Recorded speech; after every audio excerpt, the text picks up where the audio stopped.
ai dám xâm phạm linh sơn của tôi.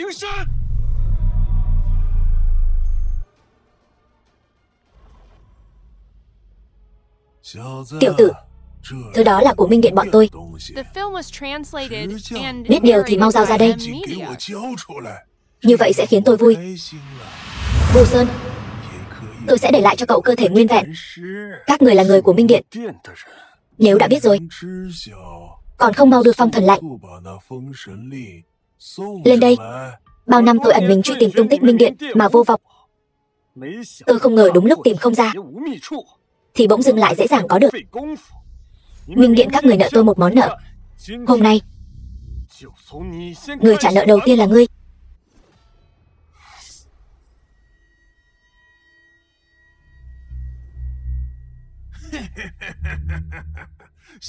Các thuộc hạ lên nào.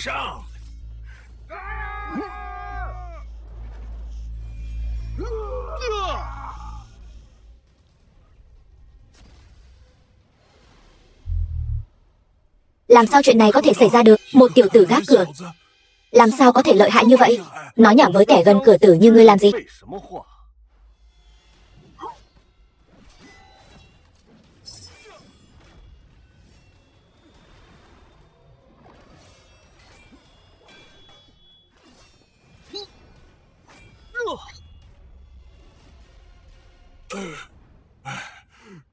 Đáng ghét. Tôi liều mạng với ngươi. Đại Minh Viêm Trảm. Trời đất vô cực, thần hoàng giáng thế. Võ Hoàng Tác Thiên, nghe triệu. Võ Tác Thiên, quỳ xuống. Không, trên nhân gian sao lại có thể có người như thế này? Không thể nào. Từ hôm nay trở đi, tôi chính là thần vương tối cao. Cung thỉnh Thế Tôn Bát Tướng đại đạo giáng lâm, cứu chúng sinh và chấm dứt vòng luân hồi. Như Lai tuân lệnh. Như Lai. Đừng, tha mạng cho tôi. Lần sau tôi sẽ không dám làm như vậy nữa. Bây giờ cầu xin tha thứ thì đã quá muộn rồi. Các người đã làm rất nhiều việc ác ở Minh Điện. Tôi sẽ cho ngươi nếm thử cảm giác vĩnh viễn không thể tái sinh. Diệt vô tổng sở lai, diệt vô sở khứ, tiêu trừ tội chứng, bất đoạn ác đạo, luân hồi trưởng.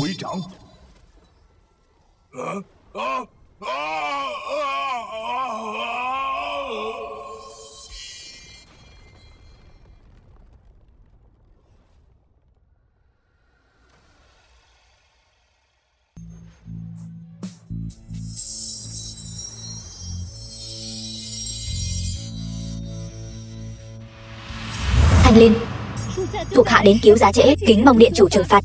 Chẳng sao, chỉ là một lũ rác rưởi mà thôi. Đứng dậy đi. Các người quay về trước đi. Chuyện tôi giao cho cô làm, cô làm đến đâu rồi? Xin lỗi đại nhân, chúng tôi vẫn chưa tìm ra tin tức của em gái ngài. Chỉ biết khi Minh Điện đang theo dõi cô ấy, một sự cố đã xảy ra, rồi từ đó cô ấy mất tích, không còn tin tức gì nữa. Ngược lại, đám người của Minh Điện suốt 5 năm không thấy tăm hơi, gần đây lại bất ngờ hoạt động trở lại. Minh Điện. Đúng rồi, thưa ngài, còn một chuyện nữa, đó là về vị hôn thê của ngài, Thẩm Mặc. Chuyện gì đã xảy ra với cô ấy? Cô Thẩm trong suốt 5 năm qua, vì không chịu khuất phục trước em trai ngài, nên đã liên tục bị hai gia tộc Lâm và Đới chèn ép. Gia tộc Thẩm bây giờ đã đứng trên bờ vực sụp đổ, trở lại Hải Thành, khởi hành ngay lập tức. Chị dâu, miễn là cô ký hợp đồng này, giấy chứng nhận kết hôn, chọn kết hôn với tôi, kế hoạch hạng mục 200 triệu này sẽ thuộc về nhà họ Thẩm các người. Thẩm Mặc, cảm ơn ý tốt của anh, nhưng tôi sẽ không gả cho anh. Thẩm mẫu, Thẩm Mặc, Vũ Thiên có gì không tốt? Bao nhiêu năm nay, chi phí đều là do Vũ Thiên chi trả cho chúng ta. Lẽ nào con nhất định thủ tiết vì tên khốn đó sao? Anh biết, để em đưa ra quyết định này rất khó xử, nhưng đây là hợp đồng anh rất khó khăn mới lấy được từ nhà họ Đới. Anh nghĩ, với tình hình hiện tại của nhà họ Thẩm, đây là hợp đồng cứu mạng đấy. Ai nói Lâm Viêm là hung thủ gây án mạng? Các người có bằng chứng không?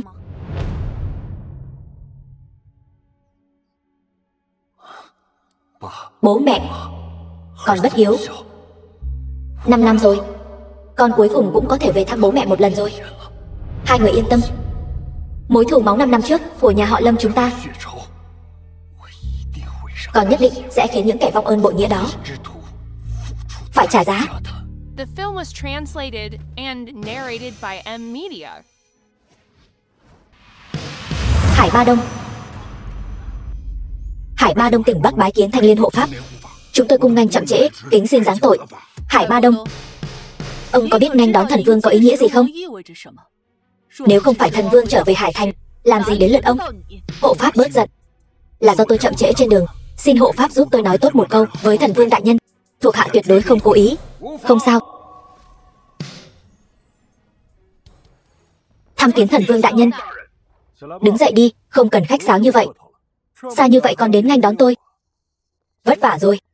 Đại nhân khách sáo rồi. Được nghênh đón đại nhân là vinh hạnh của Hải Ba Đông, thậm chí là của cả tỉnh Bắc. Đại nhân ngài có bất kỳ nhu cầu nào, cứ sai bảo mọi lúc, tôi nhất định sẽ dốc sức hoàn thành. Không phải nói, lần này cùng các ông đến tham dự tiệc tiếp đón. Còn có cả nhà họ Long sao? Sao chỉ thấy một mình nhà ông đến vậy? Nói, bọn họ đâu rồi? Có biết thất lễ thần vương là tử tội không? Thần vương đại nhân, nhà họ Long gần đây xảy ra chút chuyện, không thể đến nghênh đón. Đã ủy thác tôi đến thỉnh tội với ngài. Xin thần vương đại nhân đừng trách phạt. Hỗn xược, nhà họ Long đó thật to gan. Thôi đi. Tôi vốn dĩ không phải loại người quan tâm lễ nghi. Ông cứ chuẩn bị yến tiệc một tuần sau đi. Có việc, tôi sẽ tìm ông sau. Vâng. Vậy, bây giờ tôi sắp xếp cho ngài chỗ nghỉ ngơi nhé. Không cần, tôi còn có việc phải xử lý. Thanh Liên, các cô cũng không cần đi theo tôi. Có việc, tôi sẽ gọi cô sau. Nhưng đại nhân, nếu như người của Minh Điện lại đến tấn công ngài, thuộc hạ sợ khó tránh khỏi trách nhiệm. Không sao, trừ khi là Minh Hoàng đích thân đến. Không thì, dưới gầm trời này vẫn chưa có ai có thể uy hiếp được tôi, dù chỉ một chút. Cung tiễn thần vương đại nhân. Cô còn trẻ, cần gì phải lãng phí thời gian vào một người vĩnh viễn không thể quay về nữa chứ? Không, tôi không phải vì anh ấy. Cho dù anh ta thật sự là hung thủ gây án mạng, tôi cũng muốn tự tay nghe anh ta nói với tôi. Người đàn ông mà Thẩm Mặc tôi nhìn trúng, tại sao lại làm ra chuyện như vậy? Cũng trách tôi, ai mà ngờ được anh trai tôi lúc đó lại có vấn đề tâm lý nghiêm trọng như vậy. Nếu tôi kịp thời phát hiện ra, có lẽ sẽ không xảy ra tình huống như bây giờ rồi. Vũ Thiên, sao có thể trách con được chứ? Nếu muốn trách, thì trách những người biết mặt mà không biết lòng kia kia. Cho nên dì ơi, con càng phải gánh vác trách nhiệm này. Lỗi lầm mà anh trai con gây ra, đương nhiên là do em trai con đây bù đắp rồi. Chỉ cần Tiểu Mặc có thể gả cho con, Lâm Vũ Thiên con đảm bảo nhất định sẽ giúp nhà họ Thẩm lấy lại vị trí gia tộc hàng đầu ở Hải Thành. Thẩm phụ, Tiểu Mặc, ba và mẹ con suốt 5 năm qua luôn chiều theo con, để con kiên trì. Nhưng hôm nay ba sẽ làm chủ chuyện này, không thể trơ mắt nhìn nhà họ Thẩm bị hủy hoại trong tay chúng ta. Mau ký hợp đồng cho ba. Con không ký, mau ký đi. Con không muốn ký. Tiểu Mặc, con hôm nay dù thế nào đi nữa cũng không thể để con hồ đồ mãi như vậy. Nhanh lên, ký đi. Một mỹ nhân tuyệt sắc như vậy, năm đó dựa vào cái gì lại để Lâm Viêm có được? Chỉ tiếc là mỹ nhân mà đến lúc xuống mồ anh cũng chưa chạm vào được. Hôm nay để em giúp anh dạy dỗ một chút vậy. Dừng tay.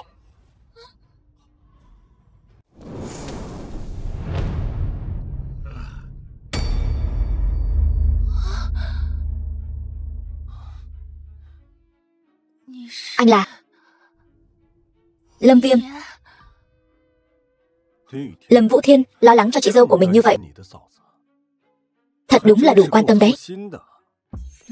Lâm Viêm, sao anh lại ở đây? Lâu rồi không gặp. Vẫn khỏe chứ? Em trai của tôi. Không thể nào. Không thể nào.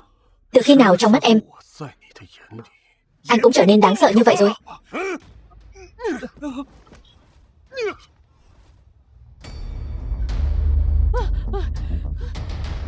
Lâm Viêm, mày còn có mặt mũi quay về sao? Tiểu Mặc là vị hôn thê của tôi, tại sao tôi không thể quay về? Còn về hắn, Lâm Vũ Thiên, là hắn đáng đời. Vị hôn thê? Mày còn biết Thẩm Mặc là vị hôn thê của mày hả? Mày có biết không, vì chuyện mày làm năm đó khiến nhà họ Thẩm chúng tôi 5 năm qua đã sống như thế nào không?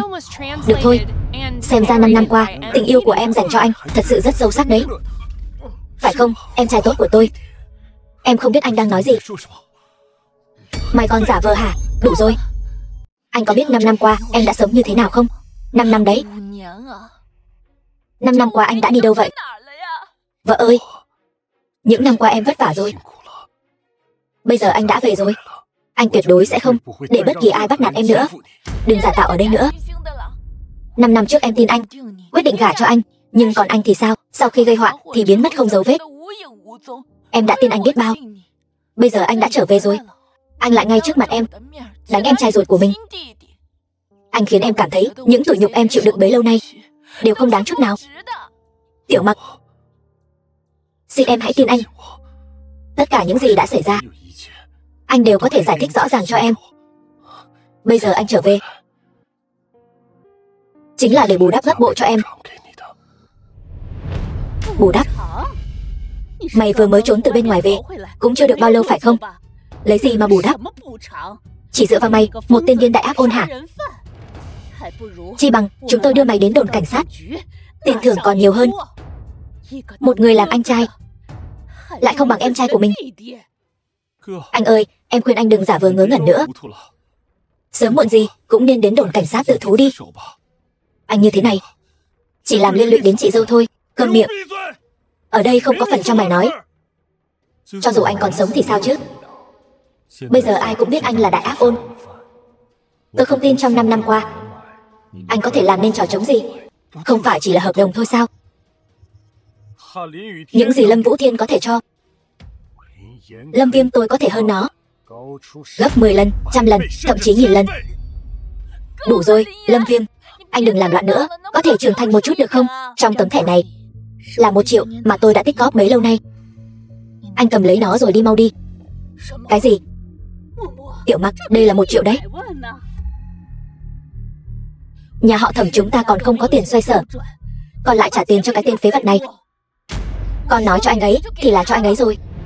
Từ bây giờ hôn ước bị hủy bỏ. Tôi Thẩm Mặc và anh Lâm Viêm không còn bất kỳ mối quan hệ nào nữa.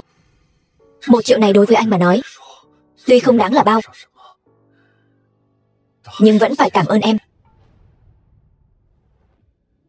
Không biết là ai cho mày cái mặt giày đó.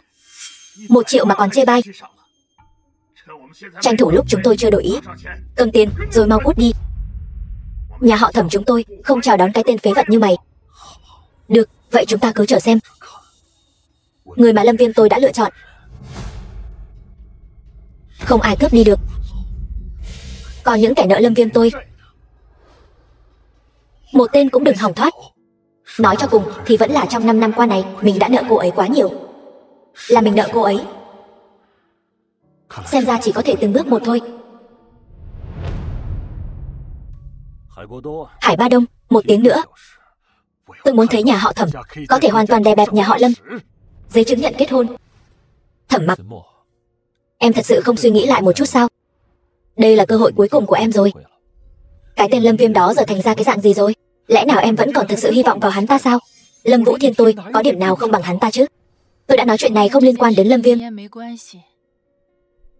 Anh đi đi, con nhỏ này. Thôi vậy, vẫn nên đi tìm tổng giám đốc nới trước đã. Lâm Viêm, không ngờ năm đó lại để anh may mắn trốn thoát.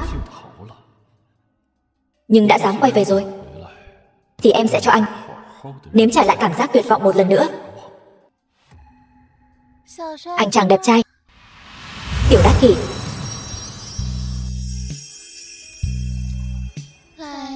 Đến đây đi, người ta sẽ dịu dàng mà. Thư giãn đi. Kim tinh hỏa nhãn, tóc vàng rực rỡ, yêu ma quỷ quái không nơi ẩn náu. Phá.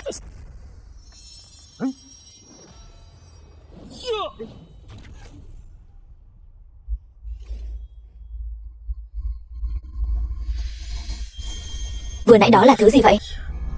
Còn có thể mê hoặc tâm trí con người. Cũng chính vì thứ này sao? Lẽ nào lại là người của Minh Điện? Không được, xem ra mình phải đến chỗ sư phụ một chuyến rồi. Đáng ghét. Tại sao suốt 5 năm qua dù mình cố gắng thế nào vẫn bị Đới Phong áp chế? Dựa vào cái gì? Tại sao ông già đó cứ không công nhận mình? Đới Phong, hắn có gì tốt chứ? Đới Phong có gì tốt chứ? Những năm qua Nếu không phải mình cố gắng, nhà họ Đới có thể có thành tựu như ngày hôm nay sao?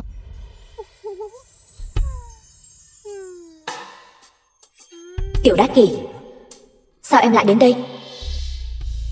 Người ta đương nhiên là biết Đới thiếu gia anh đang không vui, nên mới ra đây an ủi anh một chút mà. Ai chọc anh tức giận thế? Em có thể giúp gì cho anh không? Không có gì. Dù là chuyện gì, chỉ cần nhìn thấy mỹ nhân em, mọi phiền muộn của anh đều tan biến hết. Thật ra Đới thiếu gia, anh cũng không cần lo lắng. Thứ thuộc về anh vẫn sẽ thuộc về anh. Hơn nữa, cơ hội đã đến rồi. Mỹ nhân, ý của em là thứ đó đã xuất hiện rồi sao? Đúng vậy. Chỉ cần Đới thiếu gia anh giúp em có được thứ em muốn, em sẽ khiến anh trở thành vua của cả thiên hạ. Lão gia, thư ký Trương của tập đoàn Khai Nguyên tỉnh Bắc đã đến rồi. Ai là cô Thẩm Mặc? Thư ký Trương là tôi, cô Thẩm Mặc. Tôi đại diện cho Hải lão của tập đoàn Khai Nguyên, xin gửi đến cô Thẩm một chút lễ mọn, tặng quà cho tôi.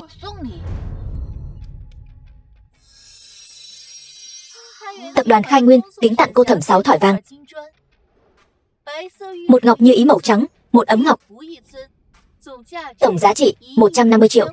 Tôi không nghe nhầm đấy chứ? 150 triệu. Đây là thật sao? Đây đều là những món quà nhỏ. Quan trọng nhất vẫn là cái này. Đây là dự án Hải lão chỉ định muốn hợp tác với nhà họ Thẩm các vị. Tổng giá trị 20 tỷ. 20 tỷ? Không thể nào. Tôi không phải đang mơ đấy chứ? Dự án 20 tỷ. Nhà họ Thẩm chúng tôi chẳng phải sắp đổi đời rồi sao? Hải lão thật sự muốn tặng dự án này cho chúng tôi sao? Đây là 20 tỷ đấy. Hiện tại toàn bộ Hải Thành đều không có dự án nào vượt quá 20 tỷ. Ông đang nghi ngờ năng lực làm việc của tôi, hay đang nghi ngờ quyết định của Hải lão? Không, đương nhiên là không dám. Chỉ là thương trường này không giống trò đùa trẻ con. Huống hồ đây là dự án 20 tỷ. Thẩm mỗ cũng sợ trong đó có hiểu lầm gì. Đây là Hải lão đích thân chỉ định muốn tiểu thư nhà họ Thẩm. Thẩm Mặc tiếp quản dự án. Sao vậy? Còn có nghi vấn gì sao? Không có.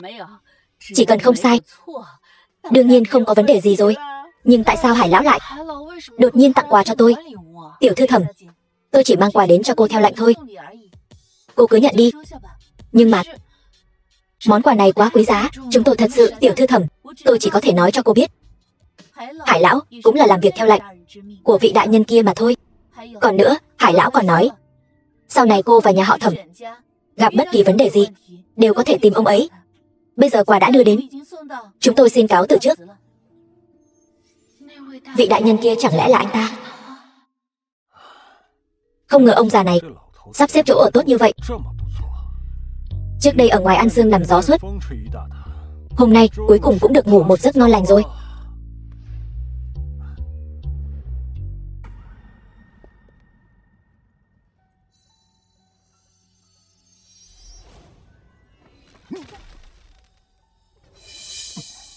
Tiểu tử, thứ đó là của Minh Điện bọn tôi. Biết điều thì mau giao ra đây. Chẳng lẽ thứ này chính là nguyên nhân khiến Minh Điện hoạt động trở lại? Có lẽ thứ này cũng liên quan đến chuyện năm đó. Nói không chừng còn tìm được tung tích của Tuyết Nhi. Nhưng nếu không phải vì Tuyết Nhi, mình thật sự không muốn quay về.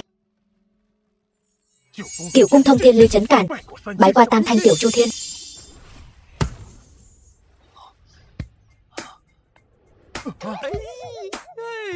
Tiểu Viêm tử, con cuối cùng cũng về rồi. Ngũ Lương Thiên Tôn. Sư phụ nhớ con quá đi được. Sư phụ, mùi gì trên người người vậy? Con sắp không thở nổi rồi. Người có phải ăn bún ốc rồi không? Đồ Nhi, lần trước con mang cho sư phụ cái thứ đó ngon quá. Sư phụ đã ăn gần hết rồi. Lần này con có mang theo không? Sư phụ, thứ đó có gì ngon đâu. Ngửi vào, cứ như phân vậy. Con dám nói sư phụ ăn phân. Tôi, sư phụ. Đồ nhi biết sai rồi. Con có biết sư phụ là một vị thần tiên, gặp được thứ mình thích ăn khó khăn đến nhường nào không? Con dám nói sư phụ ăn phân. Chẳng lẽ là lỗi của sư phụ sao? Sư phụ đau lòng quá. Sư phụ đừng giận. Sư phụ, thế này đi, lần sau con nhất định sẽ mang đến cho người nhiều hơn nữa được không? Đây là con nói đấy nhé. Thế này còn tặng được. Đồ nhi lần này đến đây là có chuyện quan trọng muốn hỏi người. Tiểu Viêm tử, con về rồi hả? Tham kiến nữ hoa nương nương. Mau đứng dậy, không cần đa lễ. Nữ hoa nương nương, đã lâu không gặp, người thật sự càng ngày càng xinh đẹp hơn. Vẫn là Tiểu Viêm tử miệng ngọt. Nữ hoa nương nương nói chuyện cũng dễ nghe, không như cái đầu gỗ nào đó, đến khen người cũng không biết. Bao nhiêu năm nay vẫn vậy thôi, có gì đáng khen đâu chứ.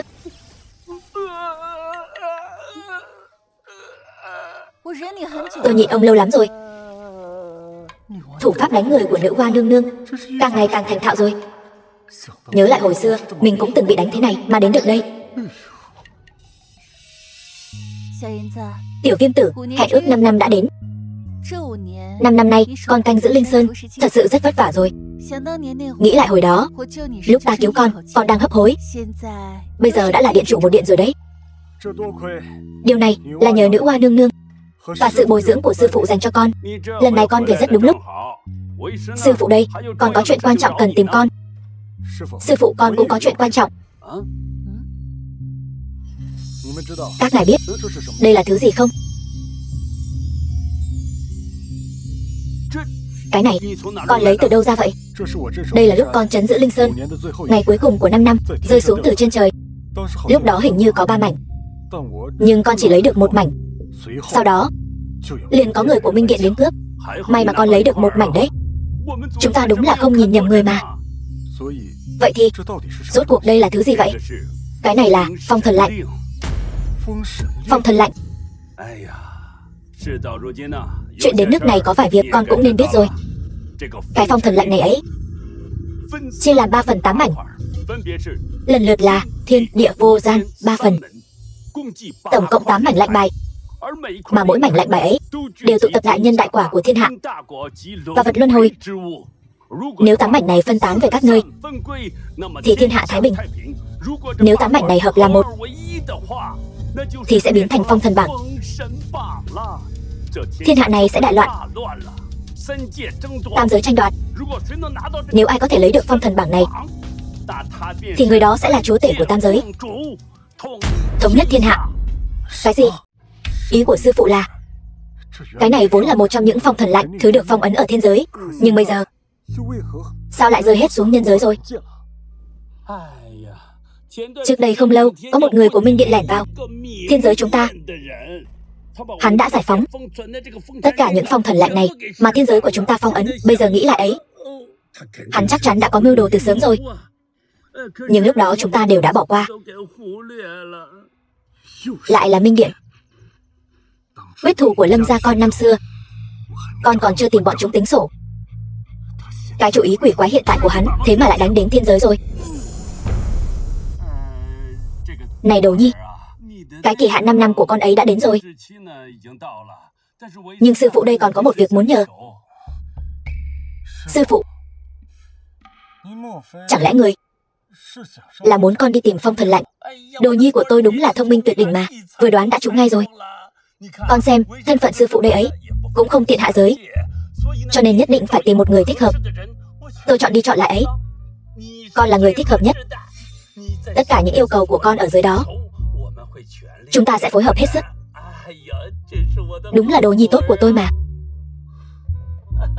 Sư phụ, vậy ngài có tin tức gì về mấy miếng khác không? Mấy miếng khác chúng tôi vẫn đang trong quá trình tìm kiếm. Nếu có tin tức gì sẽ lập tức báo cho con. Đúng. Ngoài ra chúng tôi nghi ngờ năm xưa Minh Điện diệt Lâm gia con, cướp đi muội muội của con. Rất có thể là vì muội muội con có liên quan đến phong thần lạnh. Cái gì? Nếu có thể tìm thấy mấy miếng khác, chắc là sẽ có tin tức về muội muội con. Được, đã vậy thì còn nhất định sẽ tìm hết chúng về. Đa tạ nữ hoa nương nương. Đa tạ sư phụ. Tiểu Viêm tử vất vả rồi. Con chưa từng làm tôi và sư phụ con thất vọng. Mấy món dưỡng da con mang cho tôi lần trước dùng khá tốt. Lần sau mang theo cả món lẩu ốc lạc dương của sư tôn nữa nhé. Được. Được. Còn nhất định sẽ mang đến tất cả. Đông Liên vô biên. Cô bảo đồ nhi của tôi mang giúp cô cái gì vậy? Mỹ phẩm. Ông bảo Lâm Viêm mang cái gì? Lẩu ốc lạc dương chứ gì.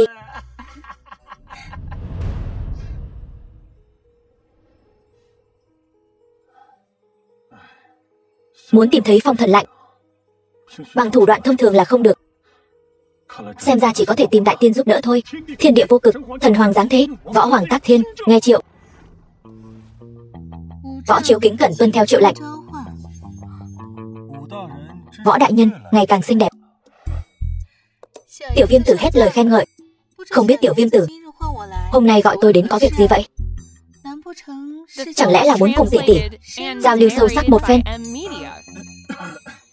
Võ đại nhân, hôm nay tôi tìm ngài là muốn thương lượng với ngài chuyện phong thần lạnh. Phong thần lạnh sao? Tôi biết rồi. Là sư tôn cậu kêu cậu làm đúng không? Vậy trước khi thương lượng chuyện phong thần lạnh, có muốn làm chút chuyện thú vị khác không? Tôi nói thần tiên các người, chẳng lẽ không có ai đứng đắn sao? Thần tiên thì sao? Thần tiên thì không thể có thất tình lục dục sao? Tỷ tỷ là người thế nào, cậu còn chưa biết sao?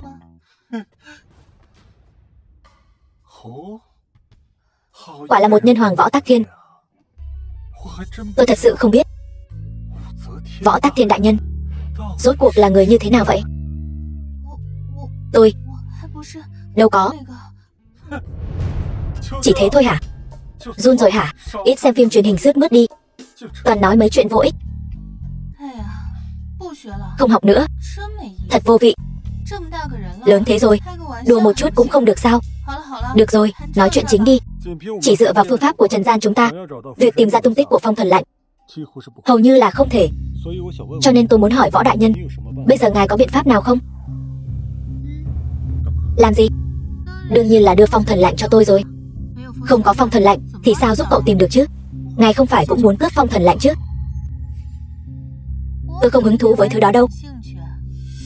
Phong thần lạnh thỉnh thoảng sẽ phát ra linh lực thu hút lẫn nhau. Chỉ cần lấy được một mảnh trong đó là có thể tìm được tung tích của những mảnh còn lại rồi. Thế nếu phong thần lạnh thật sự có liên quan đến em gái tôi, thế chẳng phải là có thể tìm được em gái tôi sao? Về lý thuyết là như vậy. Được. Tốt nhất là ngài đừng làm tôi thất vọng.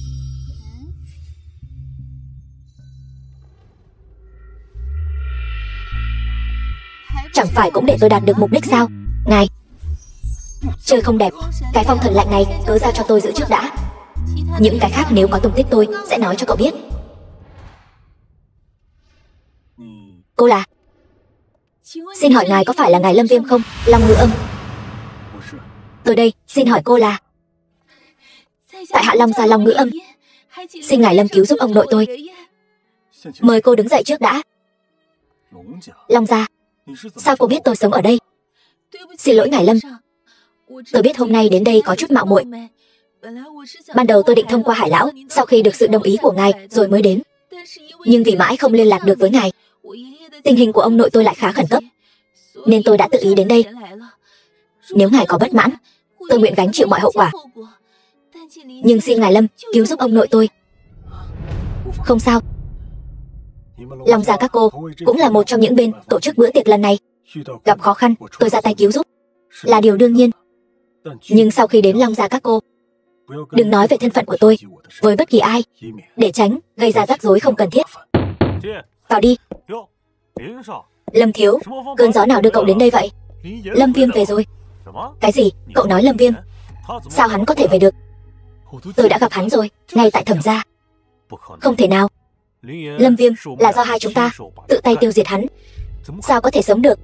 Tôi làm sao biết được? Nên tôi mới đến tìm cậu đấy chứ.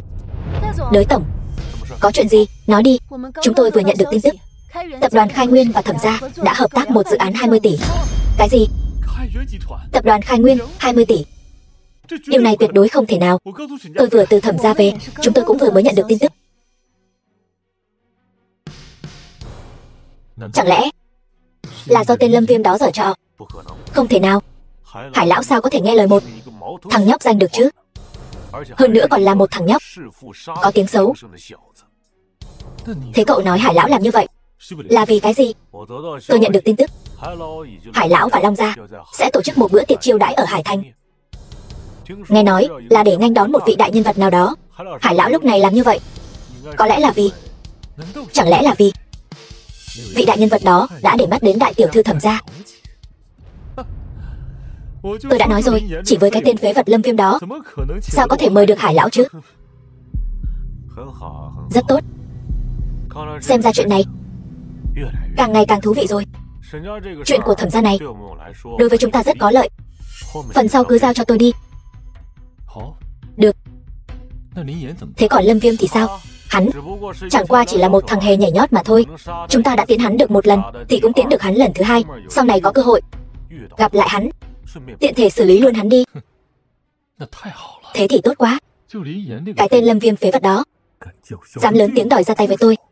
Xem ra đúng là nên dạy dỗ hắn một trận cho ra trò.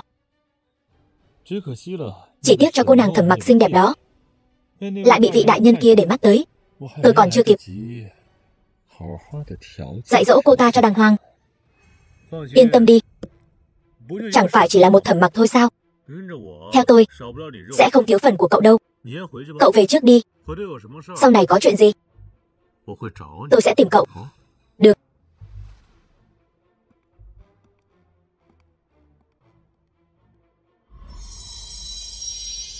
Thằng nhóc đó còn sống mà cậu vẫn vui vẻ thế sao? Đao quỷ, sao ông cũng tới đây? Thứ đó đã xuất thế rồi. Chỉ dựa vào cậu và con đàn bà lẳng lơ này không đủ để chúng tôi yên tâm. Cái tên Lâm Viêm mà các người nói sẽ không phải là người hôm nay từ nhà họ Thẩm chạy ra đấy chứ? Sao? Em gặp rồi hả? Trên người hắn có thứ chúng tôi muốn. Hơn nữa, thằng nhóc này không hề đơn giản. Không ngờ ngay cả cô cũng có thể thất thủ. Nếu đã vậy thì để tôi đích thân đi gặp hắn một chuyến. Quả Không hổ danh là một trong những gia tộc mạnh nhất. Ngay cả căn nhà cũng hoành tráng thế này. Tiểu Viêm tử, ở đây có thể có thứ chúng ta muốn. Dự án 20 tỷ. Chỉ riêng vốn khởi động đã cần 4 tỷ. Alo, Vương Tổng. Tôi là Thẩm Mặc đây. Bên tôi có một vụ làm ăn, muốn bàn bạc với ông một chút. Ông xem, ông có hứng thú không? Là dự án 20 tỷ ở Tây Thành phải không? Ông đã biết rồi sao? Thế thì càng tốt. Hiện tại chúng tôi đang thiếu một đối tác. Ông xem ý định của ông thế nào? Thẩm Tổng, cô cũng biết đấy.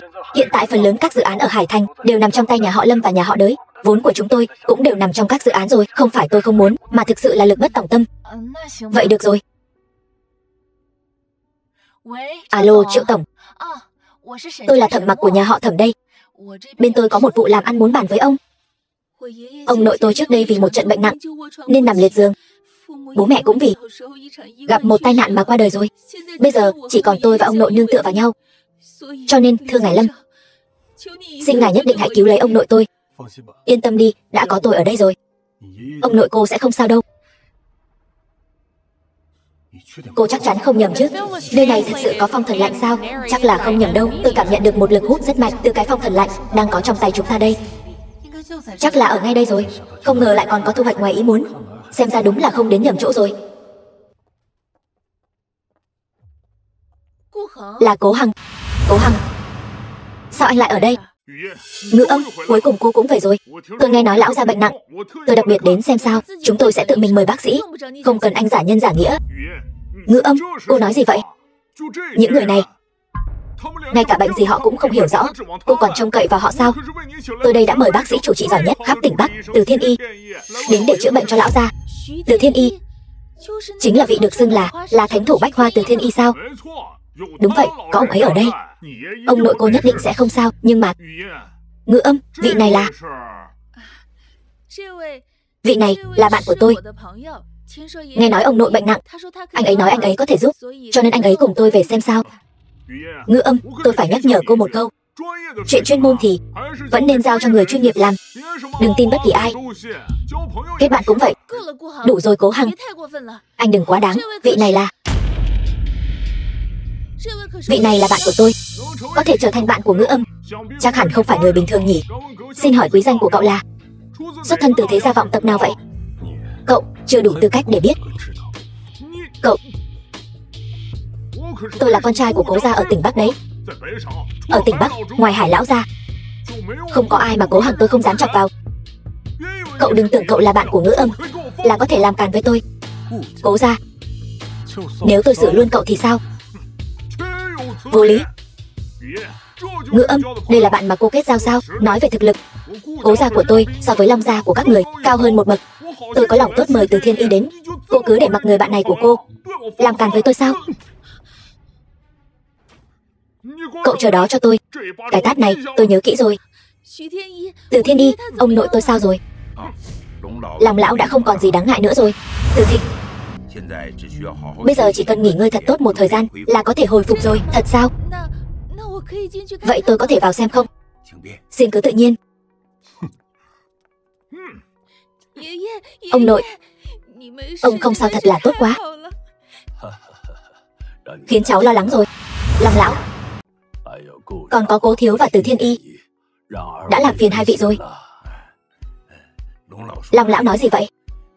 Chữa bệnh cứu người là thiên chức của bác sĩ chúng tôi nên làm thôi. Không hổ danh là Từ Thiên Y, không ngờ nhanh như vậy đã chữa được cho Long lão rồi. Đạo Tế Thiên Tông, thần nhãn quyết định. Thanh Nguyên chân quân nghe triệu, giúp tôi nhìn thấu hư vọng. Từ Thiên Y có thể cứu sống ông ấy trở lại. Hôm nay được chứng kiến, thật là mở mang tầm mắt. Long lão khách sáo rồi. Tôi đối với Ngữ Âm, đó là một tấm lòng chân thành.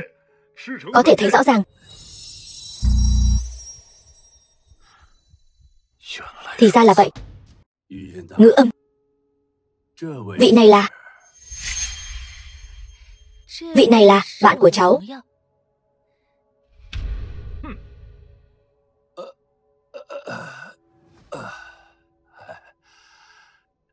Thì ra là bạn của Ngữ Âm. Cậu xem, tôi già rồi. Khắp người đâu cũng là bệnh tật. Bộ dạng bây giờ khiến bạn nhỏ chê cười rồi. Không sao, sức khỏe là quan trọng. Chuyện gì thế? Ngay cả Long lão cũng cung kính với hắn như vậy. Lẽ nào là trợ thủ mới mà Long Ngữ Âm vừa tìm? Muốn liên thủ đối phó với Cố gia ta? Thế thì sao nào? Trong toàn bộ tỉnh Bắc, kẻ nào dám đối đầu với Cố Hằng ta chỉ có một kết cục duy nhất. Nhưng Long lão, bệnh của ngài hình như vẫn chưa khỏi hẳn. Khí không lưu thông, tâm khí bất ổn. Nếu không giải quyết triệt để, e rằng ngài sẽ không sống được bao lâu nữa. Ngữ Âm, đây là bạn mà cô mang đến sao? Ăn nói ngông cuồng trước mặt Long lão, thật sự chán sống hả? Ngài Lâm, rốt cuộc là chuyện gì vậy? Bệnh của Long lão căn bản là chưa được chữa khỏi. Nếu không nhanh chóng phá đi tụ khí bên trong Long lão, trong vòng 3 ngày tâm mạch chắc chắn sẽ bị phế, bạo thể mà vong. Nực cười. Ý cậu là tôi đã thất bại? Ai thế này dám nghi ngờ Từ Thiên Y? Đó là Bách Hoa Thánh Thủ, lợi hại nhất tỉnh Bắc chúng ta đấy. Đúng vậy.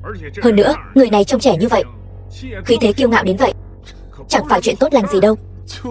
Ông như vậy mà cũng dám xưng mình là Thiên Y. Cậu là thứ gì?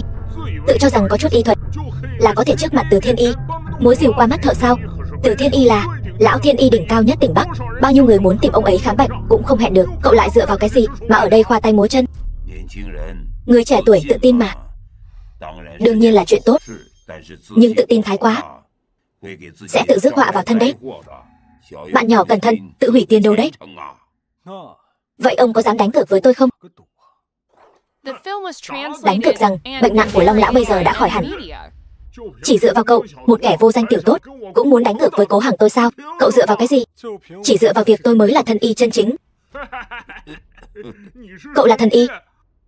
Tôi thấy cậu chính là tên lang băm giang hồ thì có. Muốn đến Long gia vớt vát chút lợi lộc đúng không? Ngữ Âm, trò lừa đảo như vậy mà cô cũng tin sao? Cô thật sự khiến tôi quá thất vọng rồi. Cậu thật sự quá ngông cuồng. Từ Thịnh này đã hành nghề y thuật suốt mấy chục năm. Trong toàn bộ tỉnh Bắc, ai gặp tôi cũng đều phải cung kính. Ngay cả như vậy, tôi cũng không dám tự xưng thần y. Cậu, một tên nhóc danh, lại dám ngang ngược đến thế. Đồ phế vật. Chuyện đến nước này, tôi ngược lại muốn xem cậu còn giở trò gì nữa. Một đám ngu ngốc. Thần y mà tôi nói là thần thật sự. Ông nội, ông sao vậy? Ông đừng dọa cháu mà ông nội. Ông nội, loạn thế lòng người bất ổn, nguyện làm lương y cứu sinh linh. Trọng Cảnh giúp tôi. Trọng Cảnh tuân lệnh. Y thuật của cổ nhân nằm ở tâm, thuốc vào miệng bệnh trừ tận gốc. Người nay y thuật trong tay, bệnh mãn tính chỉ trị ngọn không trị gốc. Nếu không có lòng nhân từ của người thầy thuốc, nói gì đến cứu người giúp đời. Ngài Lâm, ông nội tôi. Yên tâm đi, giao cho tôi. Lục kinh biện chứng, thanh trừ tà bệnh.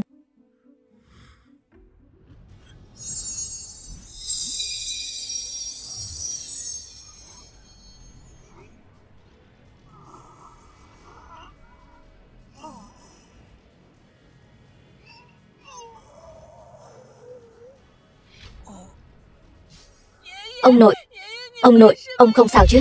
Ông nội, Ngữ Âm, cô xem cô tìm bạn bè kiểu gì đây? Long lão mà có mệnh hệ gì? Cô gánh nổi trách nhiệm không? Ngậm miệng lại đi, nhìn cho kỹ vào. Bi mẫn cứu thế, vô lượng kim châm. Đi.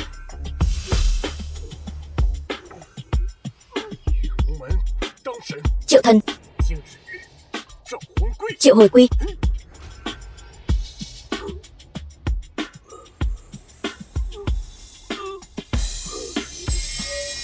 Tán. Ông nội. Nhóc con, đây là yêu pháp gì vậy? Xem mày đã gây ra chuyện gì này. Tao nói cho mày biết, Long lão mà tắt thở, mày cứ trở xuống địa ngục chôn cùng đi. Trong cơ thể Long lão mất đi năng lượng, sớm đã khiến tâm mạch của Long lão bị tổn thương hoàn toàn rồi. Tôi chẳng qua chỉ là giúp ông ấy đẩy hết tử khí ra thôi. Tử khí? Nực cười, người còn chưa chữa khỏi, mày còn ở đây giả thần giả quỷ. Ngài Lâm, yên tâm đi, ông nội cô đã không sao rồi. Lâm Viêm, Long lão mà có chuyện gì, Cố Hằng tôi sẽ là người đầu tiên xử lý cậu. Từ Thiên Y, ông là thiên y số 1 tỉnh Bắc, được xưng là Bách Hoa Thánh Thủ. Ông hẳn là có cách nào khác có thể cứu Long lão. Ông mau ra tay đi, đừng để thằng nhóc thối tha này họa hại Long gia. Không phải tôi không muốn cứu, cậu cũng thấy đấy, cơ thể của Long lão trước đó không có gì đáng ngại lắm, nhưng kết quả này thì sao? Bị thằng nhóc này chữa như vậy, thật sự tôi cũng không có chút tự tin nào. Ông nói bậy, tôi thấy ông đúng là không biết xấu hổ. Số 1 thiên hạ hả? Long lão nếu được chữa khỏi, sao còn ra nông nỗi này? Ai biết mày giở cho gì? Người là do mày chữa, bây giờ chữa thành ra thế này, mày muốn tao Từ Thịnh gánh cái nồi này sao? Mày nằm mơ đi. Đúng vậy, Long lão vốn dĩ sắp không sao rồi, bây giờ bị cậu hại đến mức lại hôn mê bất tỉnh. Tôi thấy cậu chính là có ý đồ bất chính. Hôm nay tao sẽ thay Long gia dạy dỗ cho mày một bài học. Người đâu, trói nó lại cho tao. Ông nội, ông không sao rồi? Có chỗ nào không thoải mái không ông nội? Không sao rồi. Bây giờ ông cảm thấy toàn bộ cơ thể đều dễ chịu hơn rất nhiều rồi. Trước đây luôn cảm thấy lồng ngực như bị đè một tảng đá lớn, bây giờ cảm thấy trải ra 10 tuổi. Hơn nữa, không chỉ có vậy đâu. Ông nội, ông đứng dậy được rồi. Bây giờ, ông không chỉ cảm thấy chân mình đã tốt hơn, mà còn tinh lực cũng tốt hơn trước rất nhiều. Tôi cảm thấy mình lại có thể sống thêm 10 mấy năm nữa. Ông nội, ông nói gì vậy? Ông sống thêm 100 năm nữa cũng không thành vấn đề. Đúng, xem ra Long lão hồi phục rất nhanh. Tất cả là nhờ Từ Thiên Y cả. Nên làm mà. Chỉ cần Long lão không sao là tốt rồi. Mặc dù Từ Thiên Y vẫn chưa chữa khỏi bệnh, nhưng ngài có thể ra tay. Ân tình này, Long gia chúng tôi nhất định sẽ báo đáp ngài. Không phải, Long tiểu thư, cô nói vậy là có ý gì? Ý gì? Cô ấy nói y thuật của ông tuy chưa nhập môn, nhưng mặt lại rất dày. Đang khen ông đấy. Cậu, Lâm Viêm, cậu nói vậy là có ý gì? Rõ ràng đây là công lao của Từ Thiên Y mà. Thật sao? Long lão thật sự là do ông ta cứu sao? Đương nhiên là tôi rồi. Long lão chính là do Từ Thiên Y chữa khỏi. Nhưng tôi không ngờ ra mặt cậu lại dày đến thế. Cậu chỉ là gặp may đúng thời điểm mà thôi. Nếu trước đó không có Từ lão chữa trị, chỉ bằng thủ đoạn lừa gạt người của cậu, nói không chừng bây giờ Long lão đã không giữ được tính mạng rồi. Thú vị đấy. Nói như vậy, cậu rất tin tưởng vào y thuật của Từ Thiên Y, phải không? Đương nhiên rồi. Cố thiếu gia, cậu cho tôi ăn cái gì vậy? Không phải cậu khẳng định Long lão là do Từ Thiên Y cứu sao? Đây là thứ vừa lấy ra từ cơ thể Long lão, cái tử khí mà tôi tích tụ lại chưa phân tán. Nếu không muốn giống như Long lão, tử khí đi khắp cơ thể, thì cậu mau để Từ Thiên Y nhanh chóng cứu cậu đi. Cái này giống hệt triệu chứng bệnh của tôi lúc đó, y như đúc. Xem ra thật sự là ngài Lâm đã cứu tôi.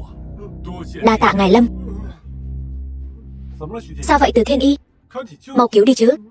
Không phải ông tự xưng là Bách Hoa Thánh Thủ sao? Cứu thêm lần nữa, chắc không khó đâu nhỉ. Từ Thiên Y, mau cứu tôi. Cứu đi chứ. Đừng quên, một khi tử khí lan ra sẽ ăn mòn kinh mạch, càng kéo dài, chủ tử nhà ông sẽ biến thành phế nhân. Nếu không cứu được, tôi sẽ khiến ông biến thành giống như nó. Lâm Viêm, mau cứu tôi. Tôi cầu xin cậu đấy. Tôi dựa vào cái gì mà phải cứu chứ? Tôi chẳng qua chỉ là một phế nhân mà thôi. Tôi làm sao có thể so sánh với Từ Thiên Y được chứ? Ngài Lâm, ngài đừng trêu chọc tôi nữa. Tôi thừa nhận bệnh của Long lão căn bản là chưa chữa khỏi. Cầu xin ngài cứu cậu ta đi. Cố thiếu gia. Trời ơi, Từ Thiên Y ông ta vậy mà tự mình thừa nhận rồi. Không phải do ông ta chữa khỏi. Nói như vậy, xem ra bệnh này thật sự là do chàng trai trẻ này chữa khỏi. Thế hệ trẻ thật đáng nể, cuối cùng cũng chịu thừa nhận rồi. Miệng đúng là kín thật. Từ Thiên Y, rốt cuộc là sao vậy? Từ Thiên Y, ông tốt nhất nên nói rõ cho tôi, bệnh này ông không chữa khỏi, tại sao lúc đó lại nói là ông chữa khỏi rồi? Long lão, tôi nói thật với ngài một câu nhé. Lúc đó tôi thấy ngài đã bệnh nguy kịch rồi. Với điều kiện y học hiện tại, căn bản không có cách nào chữa khỏi. Lúc đó tôi chỉ làm theo yêu cầu của cố thiếu gia, để ngài sống thêm được vài ngày. Chỉ cần đợi đến khi Long tiểu thư đưa cho cố thiếu gia. Cho cái gì? Nói. Ý của thiếu gia cố là chỉ cần giải quyết được ngài, thì đến lúc đó tất cả mọi thứ của Long gia đều là của bọn họ. Tôi cũng chỉ. Tiểu thư Long, tôi thừa nhận tôi sai rồi. Tôi thật sự biết mình sai rồi. Cầu xin cô cứu thiếu gia cố đi. Ngài Lâm, cầu xin ngài cứu thiếu gia cố đi. Nếu thiếu gia cố có mệnh hệ gì, nhà họ Cố sẽ lấy mạng tôi mất. Sẽ lấy mạng tôi mất. Ngài Lâm,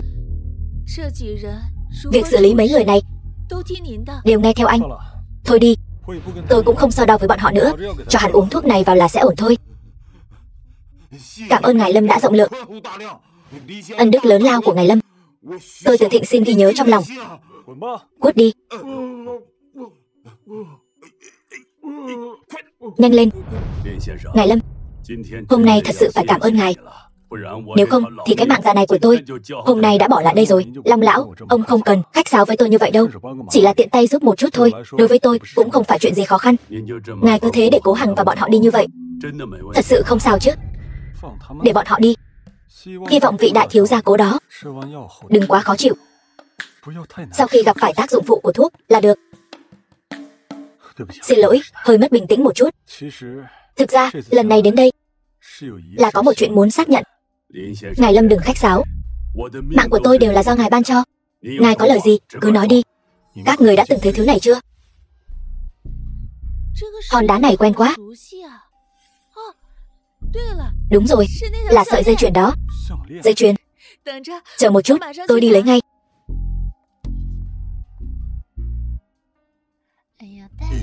Đới tổng, ngài hư quá. Đới Phong, đây là công ty mà, ngài làm thế này người ta sẽ ngại lắm đó.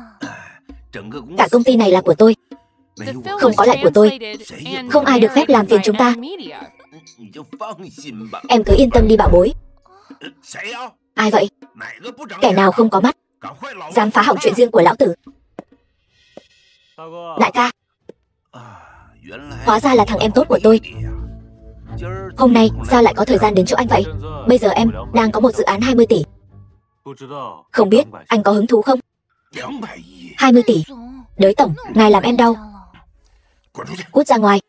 Không thấy đang nói chuyện chính sao? Chủ em, chuyện em nói là thật chứ?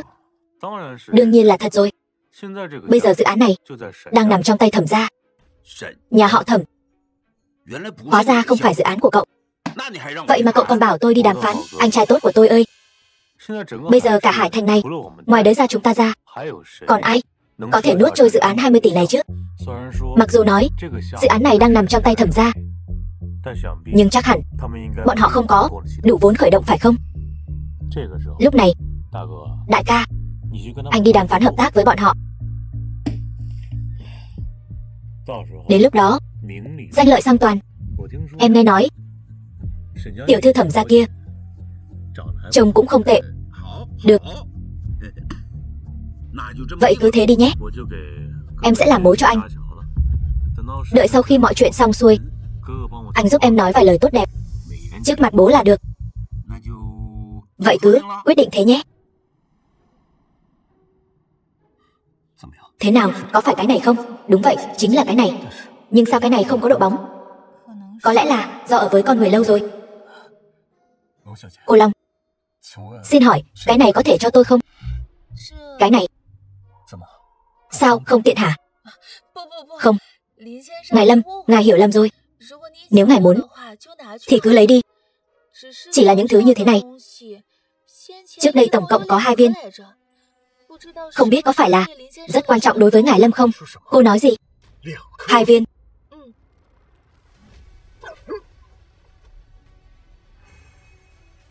Ai?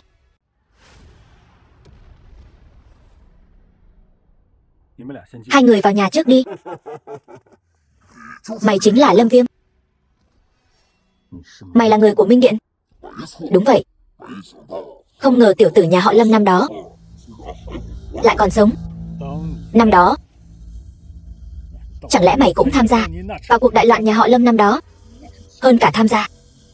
Cho đến bây giờ, tao vẫn còn nhớ biểu cảm của bố mẹ mày khi bị thảm sát dưới lưỡi hái của tao. Thật khiến người ta hoài niệm. Là mày đã lấy mạng bố mẹ tao.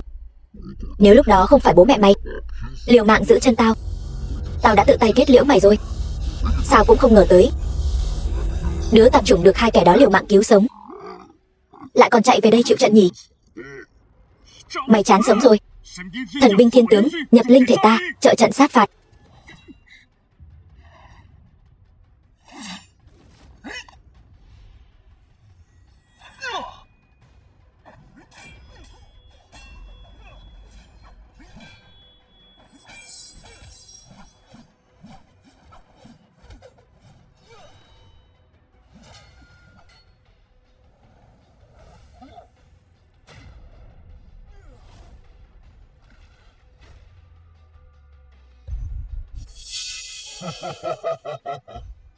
Tiểu tử, chỉ có chút bản lĩnh này thôi sao?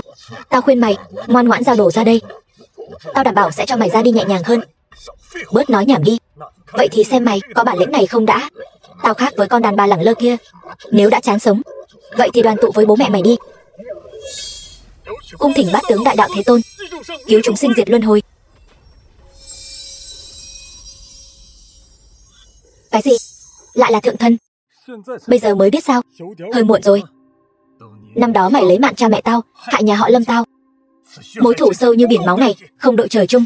Tao đã nói rồi, món nợ này tao nhất định sẽ đòi lại. Như Lai, trấn áp cho tôi. Như Lai tuân lệnh. Vô tổng sở lai, diệt vô sở khứ. Tiêu trừ tội chứng, bất đọa ác đạo. Luân hồi trưởng. Chiến thắng cuối cùng nhất định thuộc về Minh Điện chúng ta.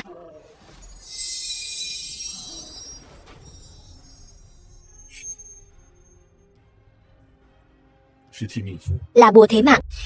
Bùa thế mạng. Khốn nạn. Chỉ là một hóa thân bằng phép. Người của Minh Điện đều nhát cái như vậy sao? Có lẽ hắn chỉ là để thăm dò chúng ta. Vừa nãy không phải nói còn có một người khác nữa sao? Chắc hẳn là Minh Hoàng. Chúng ta phải nhanh chóng hành động, phải tìm được những phong thần lạnh khác. Không thể để chúng rơi vào tay người của Minh Điện. Nếu không thì tam giới sẽ đại loạn. Minh Điện, tôi nhất định sẽ khiến các người phải trả giá.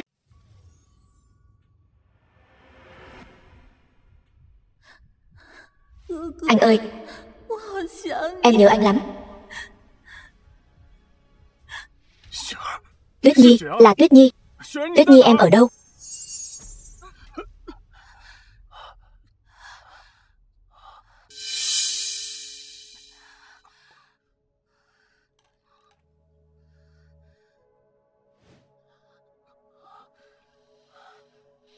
Sao vậy? Tại sao đột nhiên lại thế này? Tôi đã nhìn thấy em gái tôi rồi. Em ấy vẫn còn sống, nhưng tôi lại không thể tìm được vị trí của em ấy. Xem ra, Long Gia nói không sai. Mảnh còn lại đang ở trong nhà đấu giá. Nhưng mảnh trên người em gái cậu dường như có một loại cấm chế nào đó, khi cố gắng tìm kiếm sẽ bị phản vệ. Nhưng may mắn là bây giờ đã biết em gái tôi còn sống. Đợi chúng ta lấy được mảnh phong thần lệnh còn lại, chắc là có thể dò tìm được vị trí cụ thể của em gái cậu. Cậu yên tâm đi, chúng tôi nhất định sẽ cứu được em gái cậu. Tuyết Nhi, anh nhất định sẽ tìm thấy em. 5 năm nay, em đã chịu khổ rồi. Đáng ghét. Lẽ nào cả Hải Thành không có một ai sẵn sàng hợp tác với chúng ta sao? Nếu điều này xảy ra trước khi dự án khởi động, việc chuẩn bị vốn không đủ, thì 20 tỷ đó sẽ đổ sông đổ bể. Thẩm tổng, sao lại cau mày ủ rũ thế? Lâm Vũ Thiên, anh đến làm gì vậy? Đương nhiên là đến để bàn chuyện hợp tác với cô rồi. Bàn chuyện hợp tác? Tôi không phải đã nói với anh rồi sao? Thẩm ra chúng tôi không thể nào hợp tác với Lâm gia các anh được. Hơn nữa, giữa chúng ta cũng không thể nào có bất kỳ mối quan hệ nào. Lần này tôi không phải đại diện cho Lâm gia đến nói chuyện với cô, mà là Đới gia. Thỏa thuận đầu tư của tập đoàn Khai Nguyên, đây là điều kiện mà Đới gia đưa ra. Họ sẵn sàng giúp Thẩm gia các cô chi trả 100% vốn khởi động ban đầu. Hơn nữa lợi nhuận sau này chia năm ăn năm. 100% lợi nhuận chia năm ăn năm.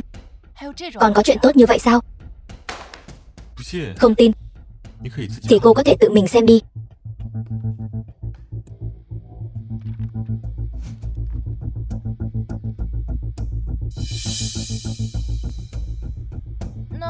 Vậy thì họ có điều kiện gì không? Đương nhiên là có rồi.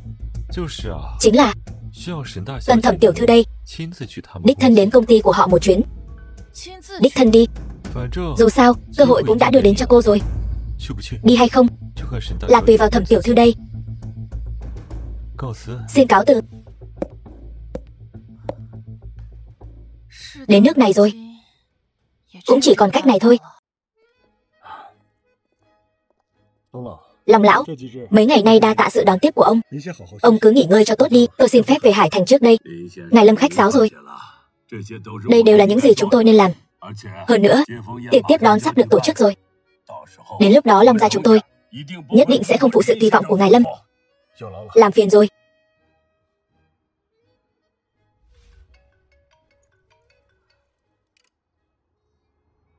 Alo. Cái gì cơ? Lập tức thông báo cho Hải lão, nếu Thẩm Mặc xảy ra dù chỉ một chút vấn đề, tôi sẽ hỏi tội các người.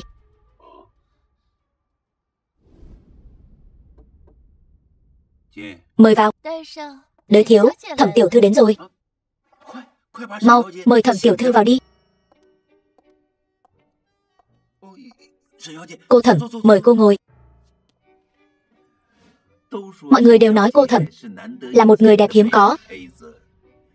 Hôm nay, tôi thấy nó thực sự xứng đáng với danh tiếng của nó. Sếp Đới, chúng ta bàn chuyện hợp tác đi. Được.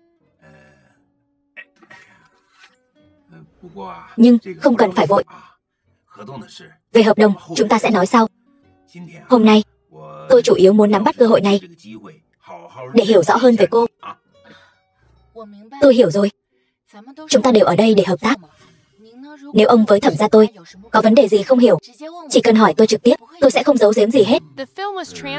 Tôi thì muốn nghe xem Thẩm gia các người có thể mang lại điều gì cho nhà Đới chúng tôi. Nếu Đới gia có thể hợp tác cùng Thẩm gia, ông sẽ nhận được dự án phát triển Tây Thành một nửa quyền hợp đồng, lợi nhuận tự nhiên được chia đôi. Tất cả những điều này đều có trong hợp đồng. Cô Thẩm, không lẽ cô chỉ có chút thành ý này thôi sao? Ý ông là gì? Đây không phải là tất cả yêu cầu mà ông đưa ra sao? Có vẻ như cô chưa hiểu ý tôi rồi. Vậy thì tôi sẽ nói đơn giản thôi. Nghĩa là tôi đã giúp cô, thì có phải cô cũng nên báo đáp tôi cái gì đó chứ? Tôi vẫn chưa hiểu rõ ý ông muốn nói. Cái này, chúng ta cứ làm theo hợp đồng thôi.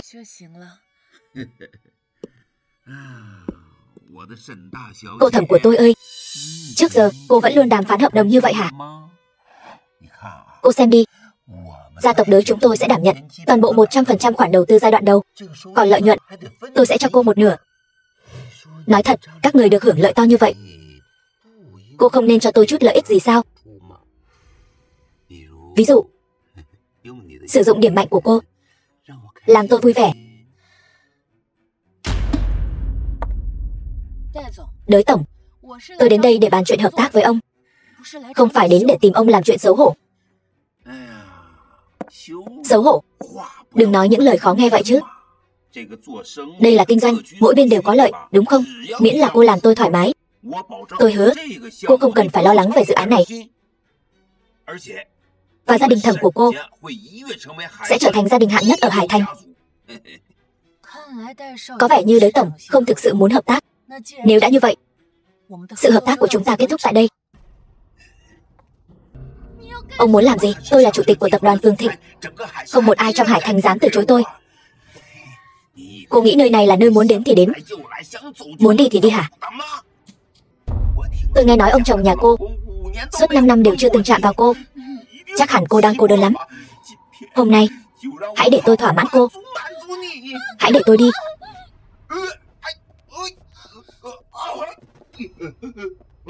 Cái loại đê tiện này.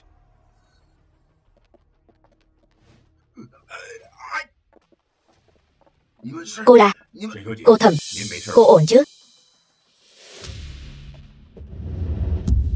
Thuộc hạ đến cứu giá muộn, mong cô Thẩm tha tội. Tôi không sao. Chuyện này là sao? Hải lão, sao lại với Thẩm gia? Ai đã để bản kế hoạch dự án ở đây? Bảng kế hoạch hạng mục.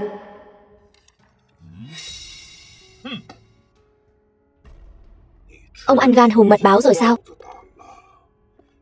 Ngay cả dự án tôi giao cho Thẩm gia, ông cũng dám nuốt. Nhà họ Đới các người càng ngày càng không coi tôi ra gì rồi. Oan uổng quá, Hải lão. Tôi thật sự không biết đó là của ngài giao cho Thẩm gia. Nếu tôi biết đó là dự án ngài giao cho Thẩm gia, ngài cho tôi 100 cái gan, tôi cũng không dám làm can. Hơn nữa, tôi chỉ bàn chuyện hợp tác với họ, tuyệt đối không có ý định nuốt riêng. Bàn chuyện hợp tác? Bàn chuyện hợp tác cần phải bắt nạt cô Thẩm như vậy sao? Ông có biết cô ấy thuộc về vị đại nhân kia không? Đụng vào cô ấy, ông đúng là chán sống. Tôi sai rồi, tôi thật sự biết sai rồi. Tôi có mắt không thấy Thái Sơn, tôi có mắt không tròng. Xin tha cho tôi đi. Anh ấy nói không sai, là tôi đến tìm anh ấy bàn chuyện hợp tác. Các người đừng đánh nữa. Đánh nữa anh ấy sẽ mất mạng. Loại người như vậy, cho dù đánh thê thảm cũng không đáng tiếc. Không ngờ đấy,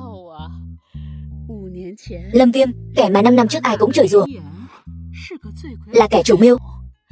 Vậy mà, sau 5 năm này, Lâm Viêm lại thay đổi như vậy. Thế nào? Tôi đã nói rồi, mắt nhìn người của tôi năm đó không tồi đúng không? Nếu không phải năm đó, tôi hạ quyết tâm đàm phán thành công mối hôn sự này với Lâm gia, chúng ta mới có được ngày hôm nay, đều là công lao của ông. Ông cũng không nghĩ xem con gái tôi đã vất vả thế nào. Chỉ là bây giờ, Lâm Viêm đã trở về rồi. Chúng ta đây sắp được thăng tiến như diều gặp gió rồi.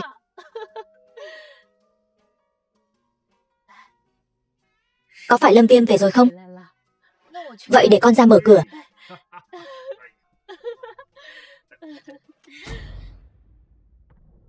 Sao lại là ngươi?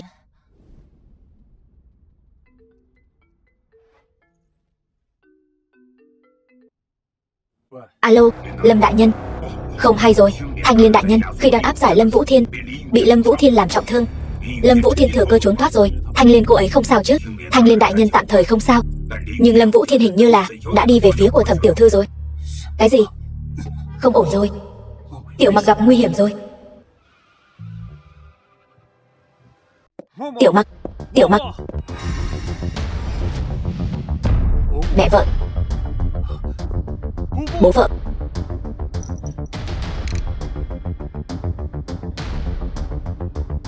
Alo ngài Lâm, tìm cho tôi.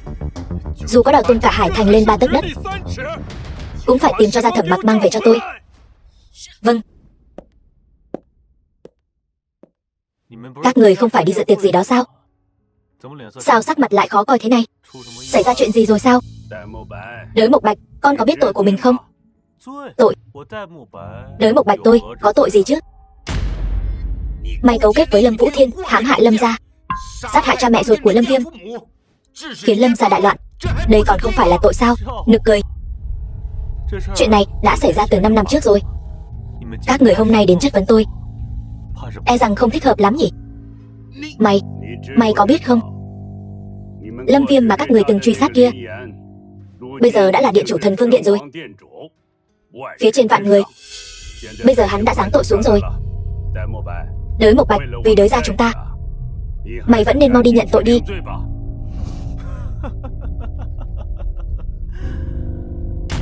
Hay cho câu phía trên vạn người. Đới Mộc Bạch tôi, những năm qua vì đới gia mà dốc hết tâm huyết, trung thành tận tụy. Các người không công nhận cũng thôi đi, bây giờ còn muốn bán đứng tôi. Chẳng lẽ tôi không phải là con trai ông nữa sao? Ba,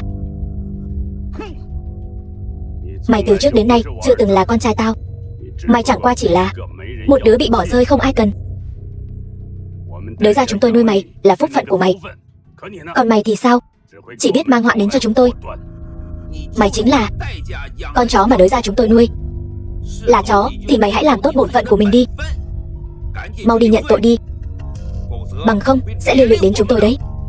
Nếu đã nói đến nước này rồi, vậy thì đừng trách tôi bất nghĩa. Cái này là cái gì? Không cần sợ, chúng tôi không phải là người xấu gì cả.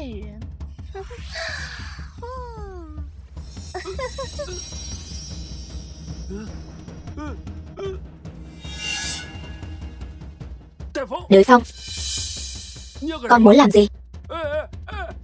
Con đừng qua đây, tôi là ba con. Đâm. Đâm rồi. Hắn sắp tự xử rồi, mau lên. Hay là để tao giúp mày đi. Thế nào rồi, tìm thấy chưa? Sắp rồi. Tìm thấy rồi.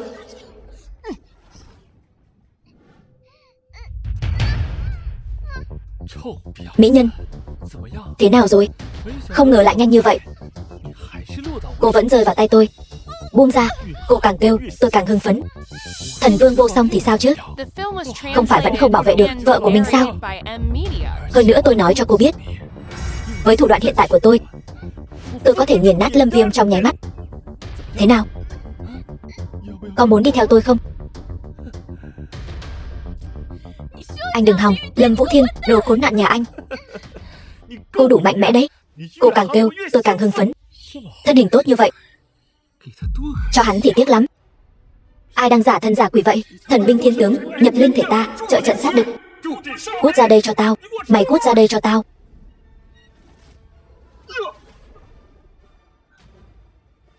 Anh Lâm Viêm. Lâm Viêm, không ngờ mày lại đến nhanh như vậy. Lâm Vũ Thiên, mày dám động vào nữ nhân của tao, quả thực là không muốn giữ mạng. Không muốn giữ mạng. Hôm nay tao sẽ giải quyết hết bọn mày. Như Lai, nghe lạnh, đây là cái thứ gì vậy? Ngươi cho rằng danh hiệu vô thượng thần vương của tao là gọi chơi thôi sao? Như Lai, tội nghiệp của hắn đáng bị chu diệt. Khốn nạn. Hôm nay ta sẽ cho bọn mày nếm thử tiên dược mà đại thần tiên ban cho tao.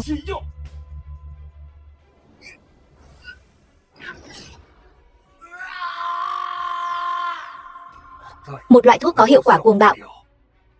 Xem ra hắn cũng có liên quan đến người của Minh Điện, nhưng chỉ dựa vào cái này thì vẫn còn thua xa.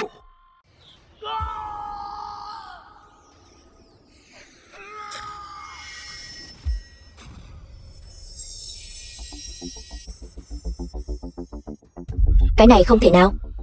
Sao đây có thể là sức mạnh mà phàm nhân có được chứ? Tao đâu có nói hắn là người bình thường. Hắn là thần đấy. Như Lai, kết thúc đi. Rõ. Vô tổng sở lai, diệt vô sở khứ, tiêu trừ tội chứng, bất đọa ác đạo, luân hồi trưởng. Không. Tao không phục.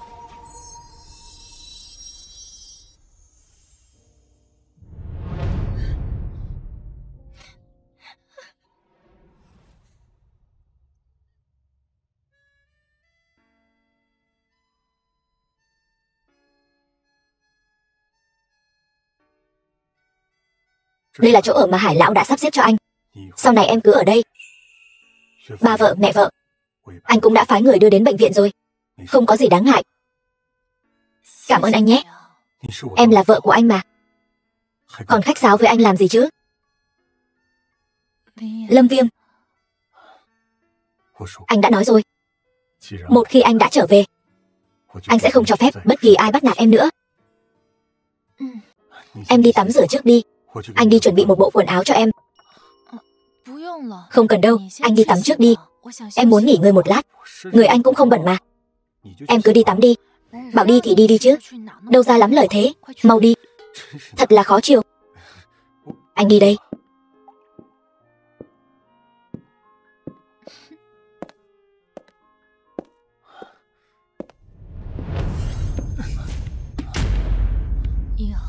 Từ nay về sau, em đã thuộc về anh rồi. Bao nhiêu năm qua, em vất vả rồi. Từ nay về sau, để anh bảo vệ em.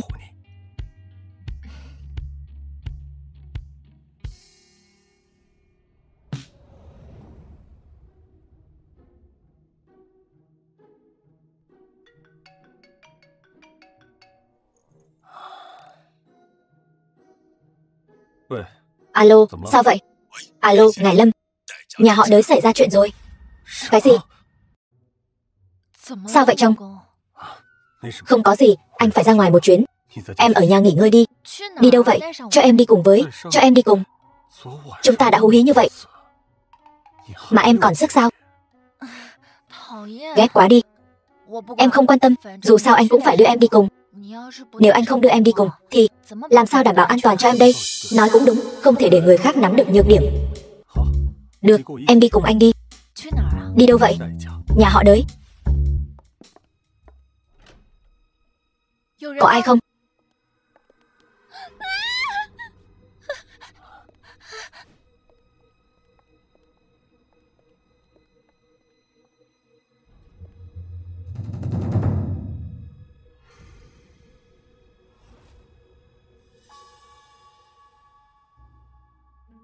Lâm Viêm, hai người này đều là thần tiên sao?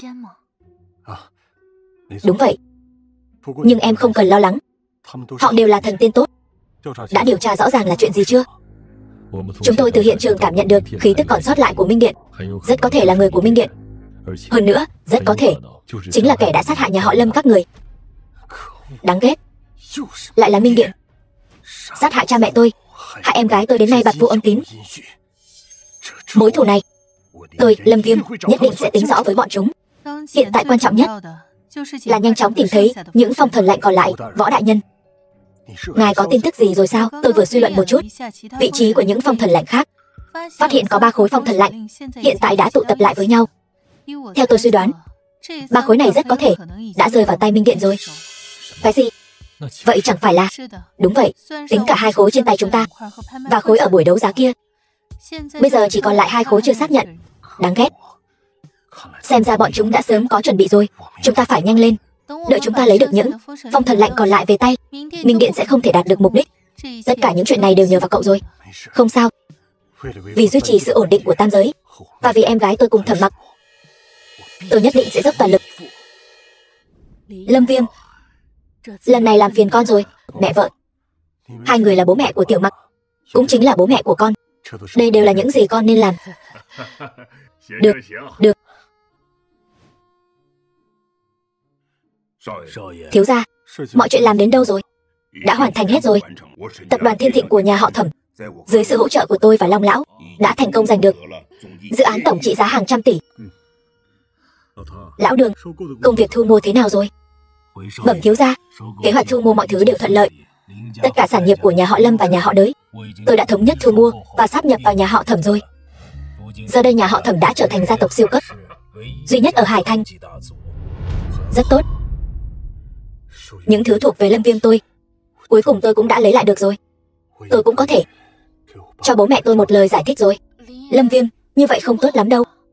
Đột nhiên đưa cho Thẩm gia chúng tôi nhiều thứ như vậy, e rằng nhất thời khó mà tiêu hóa hết được. Điểm này cô Thẩm không cần lo lắng. Có tôi và Long lão ở đây, dự án nào cũng đã khởi động bình thường. Mọi người hoàn toàn có thể yên tâm. Nhưng anh gộp cả Lâm gia vào Thẩm gia, vậy chẳng phải là Tiểu Mặc? Không có gì không ổn cả. Em với anh còn phân biệt gì nữa? Của anh chẳng phải là của em sao? Mà của em cũng chẳng phải là của anh sao? Hơn nữa, chuyện quản lý công ty thế này, anh giao cho em vẫn yên tâm hơn. Em cứ coi như một chút tấm lòng của anh dành cho em thôi. Cảm ơn nhé.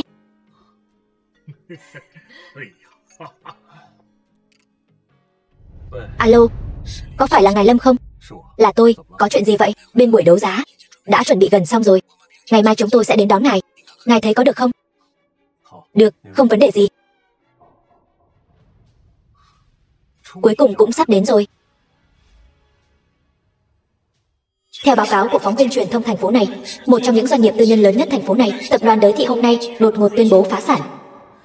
Nhất định là anh trai. Anh ấy vẫn còn sống. Long gia Long Cảnh Thiên bái kiến ngài Lâm. Long lão không cần đa lễ, ngồi đi.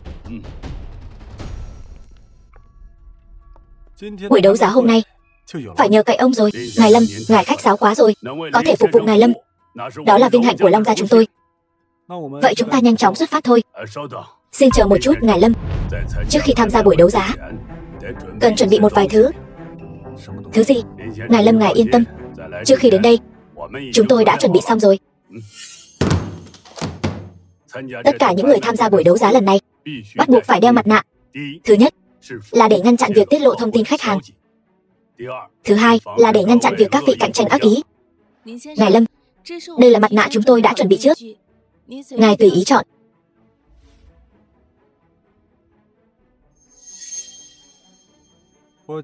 Vợ tôi và Đường lão cùng đi với tôi,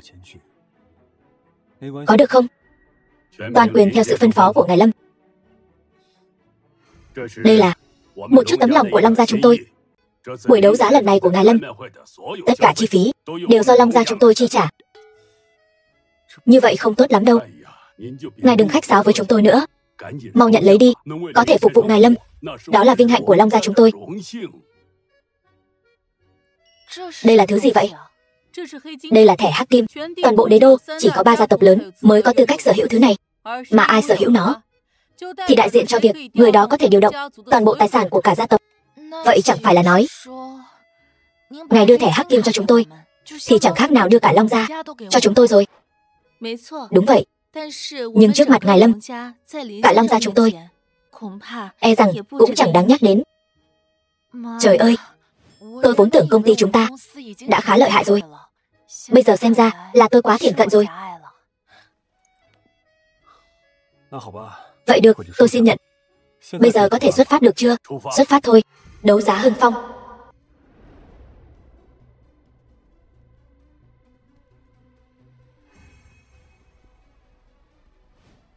Xem ra lại là mấy nhân vật lớn đến rồi.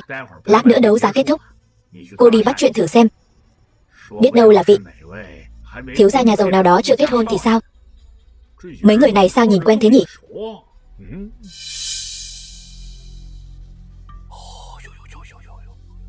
Sắp khóc rồi. Thật đáng thương quá đi mất. Không có cách nào cả, cô bị phong ấn cơ thể rồi, không động đậy được. Đợi một lát, tôi sẽ xử lý anh trai cô.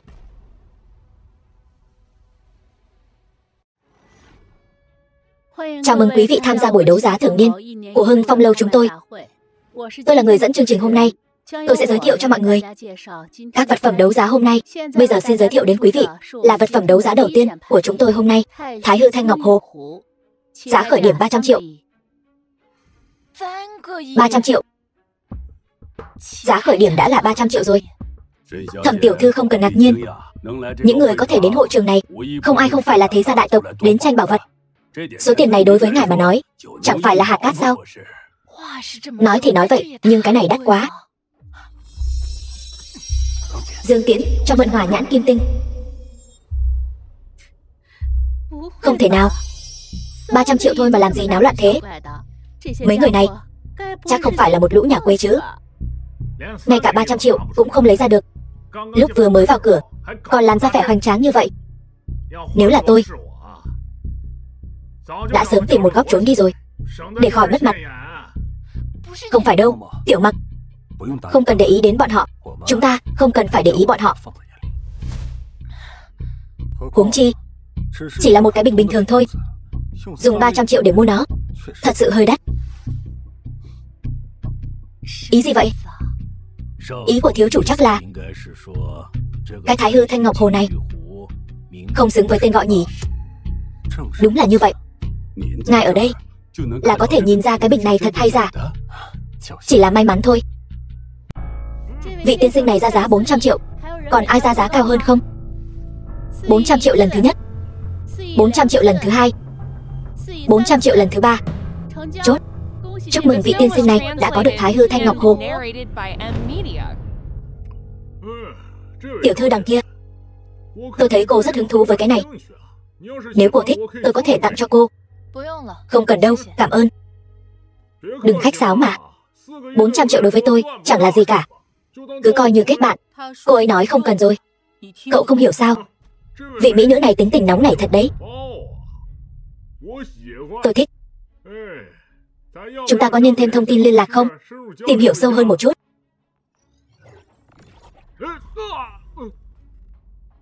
Chỉ dựa vào cậu mà cũng xứng sao? Tôi không quan tâm các người vào bằng cách nào. Nhưng tôi nói cho các người biết, nếu các người ngay cả 300 triệu cũng không lấy ra được, thì buổi đấu giá này các người không cần tham gia nữa. Nói thật cho các người biết, tôi chính là Cố Hằng, con trai của Cố gia tỉnh Bắc. Ở đây, chỉ cần là thứ tôi đã để mắt tới, thì không có thứ gì tôi không đấu giá được. Mấy người tốt nhất là biết điều một chút đi. Đừng có không biết điều. Không ngờ bệnh của Cố thiếu lại khỏi nhanh như vậy. Xem ra hiệu quả thuốc lần trước cũng khá tốt nhỉ. Giọng nói này. Vậy các người là? Lâu như vậy không gặp, ngay cả lão phu cũng không nhận ra sao? Thì ra là Long gia. Lâu rồi không gặp, Long lão. Ánh mắt kém đi rồi. Sao lại để cháu gái của ông đi cùng với cái phế vật Lâm gia này? Cố Hằng, bà đây muốn ở cùng ai thì ở cùng người đó. Cậu không quản được đâu. Tốt lắm. Còn có cậu nhóc này, tôi tìm cậu lâu lắm rồi cậu biết không? Lần trước thuốc cậu đưa cho tôi suýt nữa đã khiến tôi đoạn tử tuyệt tôn.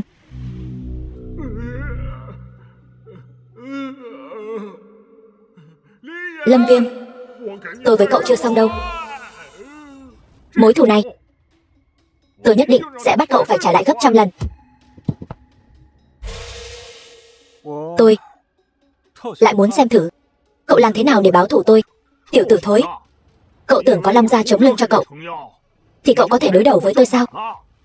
Ở đây, Cố gia của tôi chưa bao giờ sợ cái gọi là Long gia. Ở đây nếu có thứ gì cậu thích thì tôi chúc cậu may mắn. Được rồi, tiếp theo là vật phẩm đấu giá thứ hai của chúng ta, Vạn Thọ Từ. Đây là báu vật quan trọng do triều đình nhà Thanh cất giữ. Giá khởi điểm 500 triệu. Món này cũng không tệ, có thể mang về nhà làm vật trang trí. Vị khách quý này ra giá 500 triệu. 700 triệu.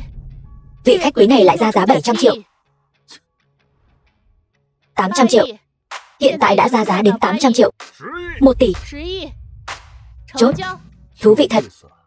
Hôm nay chỉ cần có tôi ở đây, cậu đừng hòng lấy đi một món đồ nào. Ngài nhìn chúng thứ gì cứ việc mua, không cần lo lắng chuyện tiền bạc. Tôi chỉ đấu giá chơi thôi. Là hắn ta nghiêm túc thôi. Ý của anh là anh cố ý sao? Vậy hôm nay anh đến đây là vì cái gì vậy? Ngày hôm nay có lẽ là vì khối đá cuối cùng mà đến đúng không? Đá? Một khối đá có thể đáng giá bao nhiêu tiền chứ? Đúng vậy. Mục đích của anh chính là vì khối đá cuối cùng đó. Hơn nữa, phải không tiếc bất cứ giá nào.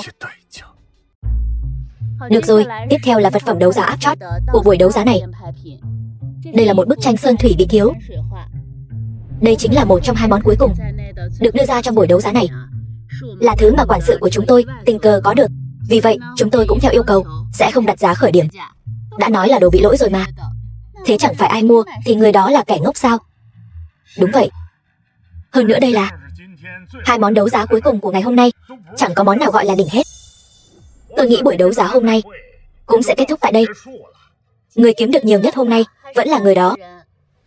Gần như toàn bộ hội trường đều bị anh ta thầu hết. Thật lợi hại. Mau kết thúc đi. Thật là quá nhàm chán. Xem ra Long Gia đối với cậu cũng không quá coi trọng cậu nhỉ. Đến cuối cùng rồi, đến cả một món cũng không đấu giá được. Đợi sau khi buổi đấu giá kết thúc, xem tôi xử lý cậu thế nào. 1 triệu, vị khách quý này ra giá 1 triệu. Còn ai ra giá cao hơn không? 1 triệu. Chỉ là một món đồ bị lỗi, ngay cả đồ vài trăm nghìn ngoài phố cũng không bằng. Cái kẻ ngốc này lại bỏ ra 1 triệu. Hôm nay hắn chẳng đấu giá được gì cả. Tôi nghĩ hắn bỏ tiền ra mua sự an ủi thôi. 1 triệu để đấu giá một món đồ bị lỗi. Lâm Viêm, cậu không chỉ có mắt nhìn kém, mà đầu óc cũng có vấn đề nữa. Nhưng cũng đúng, hôm nay cậu chẳng đấu giá được gì cả. Sợ mình quá mất mặt sao? Thế thì cậu cũng không cần phải đấu giá một món đồ bị lỗi chứ. Ngài Lâm, đây là một món đồ bị lỗi. Mua về cũng không đáng tiền. Đúng vậy thưa ngài, thứ này mua ngoài lề đường còn đẹp hơn nó. Không cần thiết phải lãng phí số tiền này đâu. Mọi người đừng nói nữa. Tôi tin Lâm Viêm. Tôi cũng tin chủ nhân. Vẫn là hai người có mắt nhìn đấy nhỉ. Thế nào? Còn theo nữa không? Nếu cậu không theo, món đồ này sẽ là của tôi đấy. Theo. Cho dù là đồ bị lỗi, tôi cũng sẽ không để cậu dễ dàng có được. 10 triệu, 20 triệu, 25 triệu, 30 triệu, 50 triệu, 100 triệu. 100 triệu sao? Một món đồ bị lỗi mà lại đẩy lên tới 100 triệu. Chẳng phải là tăng gấp 1000 lần sao? Vì là thứ thiếu gia đã để mắt tới, chỉ có thể nói rằng giá trị của bức tranh đó vượt xa 100 triệu. 100 triệu. Đấu giá một món đồ bị lỗi mà đến chó cũng không thèm. Đầu óc cậu bị úng rồi. Thiếu gia cố. Thế cậu còn theo nữa không? Hôm nay bổn thiếu gia tâm trạng tốt, ban cho cậu chút đồ ăn. Quả nhiên chỉ có phế vật mới đi tìm phế vật. 100 triệu. Còn ai ra giá cao hơn không? 100 triệu lần thứ nhất, 100 triệu lần thứ hai, 100 triệu lần thứ ba. Chốt. Bức tranh này bây giờ thuộc về vị tiên sinh này. Mang nó đến đây. Thưa ngài, ngài không cần đích thân đến lấy đâu. Chúng tôi sẽ có người chuyên trách mang đến cho ngài. Cậu sẽ không hối hận đấy chứ? Nếu tôi là cậu, bây giờ tôi sẽ quỳ xuống đất, tự tát vào mặt mấy cái đi, rồi nhìn nhận rõ thân phận của mình đi. Cậu chút giận lên một bức tranh làm gì chứ?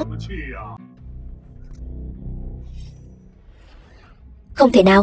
Chẳng lẽ ngài Lâm trong cơn tức giận muốn hủy bức tranh này sao? Không. Cái bức tranh này chẳng lẽ là...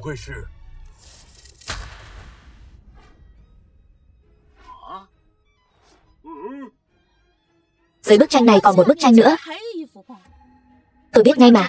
Anh ấy nhất định là có sự chuẩn bị kỹ càng. Cái này là bức đã thất lạc trong suốt hơn 20 năm qua. Chỉ xuyên di cư đồ. Hiện tại giá khởi điểm ít nhất là 2 tỷ. Chẳng phải đây là trực tiếp kiếm lời gấp 20 lần sao? Cái này không thể nào. Sao thằng nhóc này lại có vận may lớn như vậy chứ? Tôi mà là cậu, tôi sẽ nhanh chóng tìm một cái hang chuột mà chui vào, để khỏi phải mất mặt ở đây. Cậu, xem ra bức tranh này là trong số tất cả các vật phẩm đấu giá đắt nhất ở đây. Tôi chỉ là may mắn thôi. Em biết ngay, anh nhất định làm được mà. Tiếp theo là vật phẩm đấu giá cuối cùng của chúng ta. Cuối cùng cũng sắp xuất hiện rồi. Đây là một viên đá quý không rõ tên. Chúng tôi đã mang viên đá quý này đến các tổ chức kiểm định đá quý lớn. Kết quả cho thấy viên đá quý này chúng tôi hiện tại vẫn chưa biết nó thuộc loại gì. Theo lời tổng giám đốc của chúng tôi, vật phẩm này có thể căn bản không thuộc về thời đại của chúng ta. Hôm nay tại đây, nếu có những người yêu thích sự độc lạ cũng có thể thử một chút. Quy tắc giống như trước. 1 tỷ. Gì cơ, điên rồi sao? Vì một viên đá không rõ tên, giá khởi điểm lại lên tới 1 tỷ. Lần trước đã bị cậu chơi một vố. Lần này tôi sẽ không để cậu có. Nếu cậu đã muốn, vậy thì tôi sẽ chơi với cậu đến cùng. 2 tỷ, 10 tỷ. 10 tỷ sao? Lâm Viêm, vì một viên đá nát, cậu ra giá 10 tỷ. Xem ra rất quan trọng với cậu. Ra bao nhiêu tiền tôi không quan tâm. Nhưng hôm nay, thứ này nhất định phải là của tôi. Vậy nếu tôi nói không thì sao? 15 tỷ, 30 tỷ. 30 tỷ hả? Sao? Tôi còn có thể ra giá cao hơn nữa. Lâm Viêm, có bản lĩnh thì đừng dựa dẫm vào Long Gia. Quang minh chính đại phân cao thấp với tôi. Hóa ra là Long Gia, thảo nào lại giàu có như vậy. Ai nói tôi cần dựa dẫm vào Long Gia? Cậu không dựa dẫm vào Long Gia. Chỉ dựa vào một tên phế vật như cậu mà có thể giàu có như vậy sao? Thật đúng là ăn nói ngông cuồng. Vậy, cậu muốn tôi phải làm sao? Trừ khi cậu không dựa dẫm vào Long Gia, mà có thể vượt qua Cố gia của tôi. Như vậy tôi sẽ quỳ xuống, gọi cậu là bố. Lâm Viêm, anh đừng nghe lời hắn. Long Gia chúng tôi nguyện ý vô điều kiện ủng hộ anh. Ngài Lâm, ngài cứ yên tâm. Long Gia chúng tôi không sợ Cố gia của hắn. Không sao, chỉ là một Cố gia mà thôi. Tôi có thể xử lý được. Lâm Viêm, cậu giả vờ cái gì đấy? Được. Vậy tôi sẽ cho cậu tọa nguyện. 5 phút, tôi sẽ khiến nhà họ Cố của cậu từ nay biến mất khỏi tỉnh Bắc. Cậu nói cái gì? 5 phút, khiến nhà họ Cố của tôi biến mất khỏi tỉnh Bắc. Sao cậu không lên trời luôn đi? Cậu có biết nhà họ Cố của chúng tôi lại là một trong 3 thế lực lớn nhất đế đô không? Chỉ dựa vào một tên phế vật như cậu mà cũng muốn khiến nhà họ Cố của chúng tôi biến mất sao? Cậu mơ đi. Vậy chúng ta thử xem sao. Hải lão, trong vòng 5 phút, tôi không muốn nhìn thấy nhà họ Cố nữa. Rõ. Lâm Viêm, chúng ta thật sự có thể đối đầu được sao? Đây là nhà họ Cố đấy, mạnh hơn nhà họ Long nhiều. Tin anh đi. Hết lần này đến lần khác gây rắc rối cho chúng ta. Sớm đã thấy hắn không vừa mắt rồi. Chủ nhân, có cần lên xử lý hắn bây giờ luôn không? Không cần làm gì cả. Ngồi đi. Cậu không phải muốn khiến nhà họ Cố của chúng tôi biến mất sao? Chẳng lẽ cậu muốn cho ông trời đến giúp cậu sao? Không cần đến ông trời. Một ngón tay của tôi là có thể dễ dàng bóp nát cậu. Cậu đúng là nói khoác mà không biết xấu hổ. Cố thiếu. Không xong rồi, sao thế? Gấp cái gì mà gấp, nói đi. Tập đoàn Cố Thị. Tập đoàn Cố Thị xảy ra chuyện rồi. Tập đoàn xảy ra chuyện rồi. Lão gia vẫn luôn mắng chửi. Không biết thiếu gia đã chọc giận Hải lão bằng cách nào, dẫn đến tập đoàn Cố Thị đột nhiên bị tấn công. Các đại lý lớn đều đồng loạt ngừng hợp tác với chúng ta. Nhà phân phối và đối tác nhượng quyền đều bỏ chạy hết. Tập đoàn rối như tơ vò. Giá cổ phiếu của tập đoàn liên tục lao dốc. Thiếu gia, cậu mau về đi. Nếu không về nữa, nhà họ Cố sẽ phá sản mất. Chuyện gì thế này? Không thể nào. Rốt cuộc đây là tình huống gì? Thế nào rồi? Phục chưa? Cậu. Là cậu. Không thể nào. Sao cậu có thể khiến nhà họ Cố phá sản được? Điều này tuyệt đối không thể. Mau đi điều tra cho tôi. Rốt cuộc là ai đang tính kế nhà họ Cố của chúng ta? Mau đi. Thiếu gia, nhà họ Cố đã phá sản rồi. Món đồ cổ cậu mua ở đây e rằng cũng không có tiền thanh toán rồi. Cậu, sao cậu có thể quen biết Hải lão được? Cố Hằng, không phải là tại sao anh ta quen biết Hải lão, mà là Hải lão vốn dĩ nghe lời anh ta. Cái gì? Hải lão, người đến Hải Thành đón tiếp là cậu sao? Lâm Viêm. Không, bố Lâm. Ngài tha cho tôi đi, bố Lâm. Tôi sai rồi, ngài là người lớn không chấp nhặt kẻ tiểu nhân. Ngài hãy tha cho tôi đi. Cậu vẫn nên nghĩ xem, hôm nay cậu làm sao ra khỏi cái cửa này đây. Mau, người đâu? Mau kéo hắn ra ngoài, bảo hắn thanh toán hết các khoản nợ trước đó đi. Ngài tha cho tôi đi, tôi không dám nữa. Xin tha cho tôi đi, bố Lâm, tôi sai rồi. Bây giờ có thể tiếp tục chưa? Được, tôi trả 30 tỷ. 30 tỷ. Còn ai trả giá cao hơn không? 30 tỷ lần thứ nhất, 30 tỷ lần thứ hai, 30 tỷ lần thứ ba, 100 tỷ. Thưa ngài, mặc dù chúng tôi không đặt giới hạn tăng giá, nhưng 100 tỷ này có phải là quá cao rồi không? Giá này không phải là tùy tiện hô đâu. Hay là ngài xem, tôi nói 100 tỷ thì là 100 tỷ. Sao cảm thấy người này quen thuộc thế nhỉ? Vị bằng hữu này, nói thật không giấu gì, tảng đá này chỉ có ích với tôi. Thực tế không đáng giá nhiều tiền như vậy đâu. Anh xem, chỉ bằng thế này. Anh nhường tảng đá này cho tôi, sau đó tôi nhất định sẽ sai người gửi đến anh một món quà lớn. Anh thấy thế nào? Thật trùng hợp. Tảng đá này thì sao? Tôi cũng rất thích nó. Bất kể tốn bao nhiêu tiền, tôi đều không quan tâm. Dù sao thì tôi căn bản là sẽ không trả số tiền này.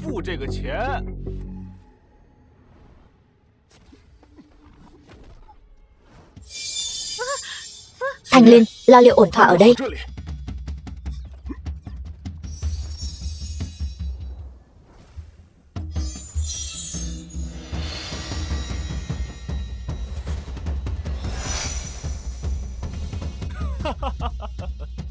Lâm Viêm, mày đừng tưởng tao không biết. Mày cũng vì thứ này đúng không? Nhưng chỉ dựa vào mình mày thì không thể đấu lại tao đâu. Thiên địa vô cực thần hoàng giáng thế, võ vương Tắc Thiên, nghe triệu, bát tướng đại đạo thế tôn, cứu giúp chúng sinh diệt luân hồi, Như Lai nghe lạnh.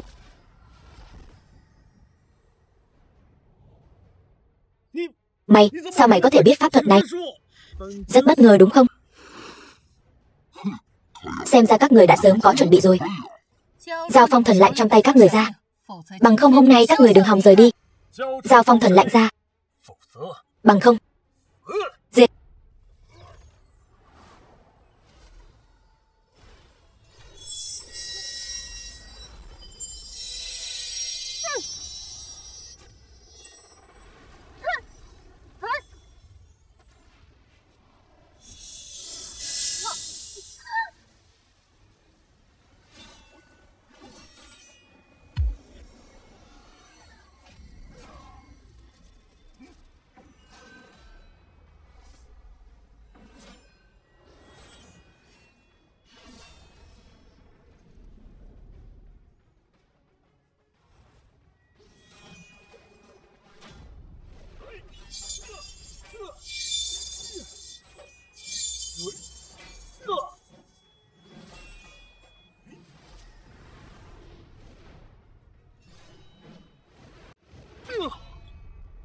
Đới Mộc Bạch, tao chờ khoảnh khắc này rất lâu rồi.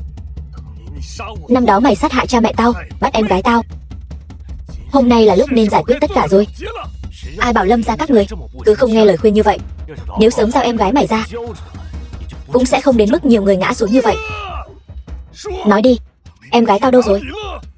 Em gái mày bây giờ chắc là ra đi thảm hại trên phố rồi nhỉ?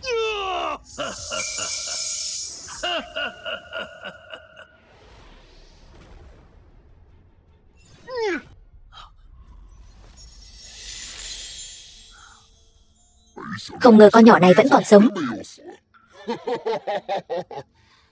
Thật đúng là không tốn chút công sức nào.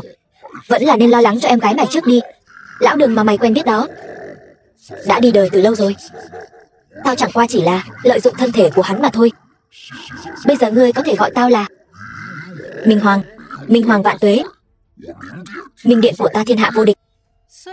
Đây là kế hoạch của ông đúng không? Trận chiến thiên thần năm đó cũng là người của ông giở trò đúng không?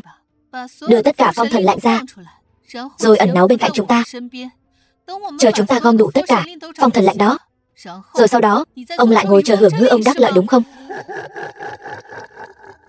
Đúng thì sao nào? Bây giờ biết thì đã muộn rồi. Lâm Viêm, nếu muốn cứu em gái cậu thì hãy dùng phong thần lạnh trong tay các người để đổi lấy đi. Ngày mai tôi đợi các người ở ngoại ô phía tây. Tuyết Nhi, Minh Hoàng, hôm nay nếu không phải tôi sơ suất để đao quỷ chạy thoát, em gái cậu cũng sẽ không bị bắt đi. Không sao, ít nhất bây giờ tôi đã xác nhận em gái tôi vẫn còn sống. Chúng ta bây giờ có phong thần lạnh trong tay, bọn họ nhất thời cũng không dám làm gì em gái tôi. Chuyện đã đến nước này cũng chỉ có thể đi đáp lời hẹn trước thôi. Lâm Viêm, tôi dạy cậu một pháp chú, cậu nhất định phải nhớ kỹ. Nếu ngày mai xảy ra bất trắc, chúng tôi nhất định sẽ dốc hết sức bảo vệ em gái cậu. Chỉ cần cậu thầm đọc đoạn pháp chú này, Pháp chú gì? Pháp chú thúc đẩy phong thần lạnh. Gì cơ? Đại đạo chí thủy, thiên địa vô cực, huyền âm tế dương, tam giới hợp nhất. Nhưng tôi vẫn là người phàm, có thể thúc đẩy phong thần lạnh sao? Cậu chỉ cần ghi nhớ đoạn pháp chú này, những thứ khác ắt sẽ tự nhiên khai thông. Được. Có vài chuyện đã đến lúc phải kết thúc rồi.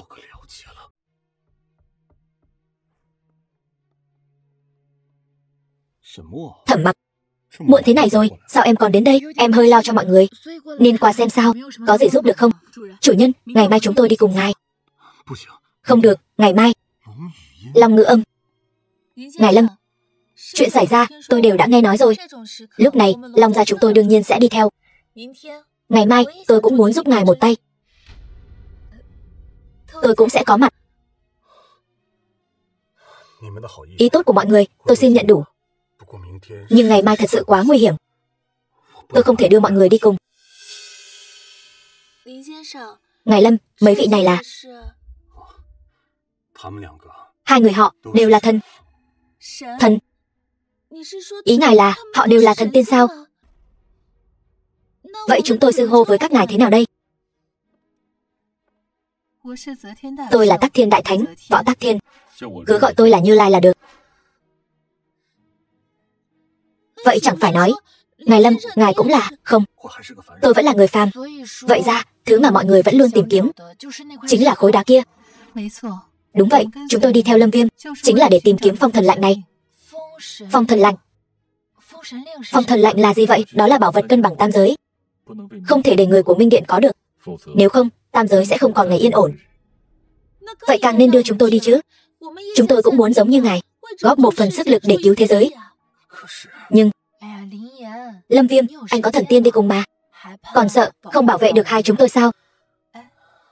Lâm Viêm, tôi lại nghĩ ra một cách hay rồi.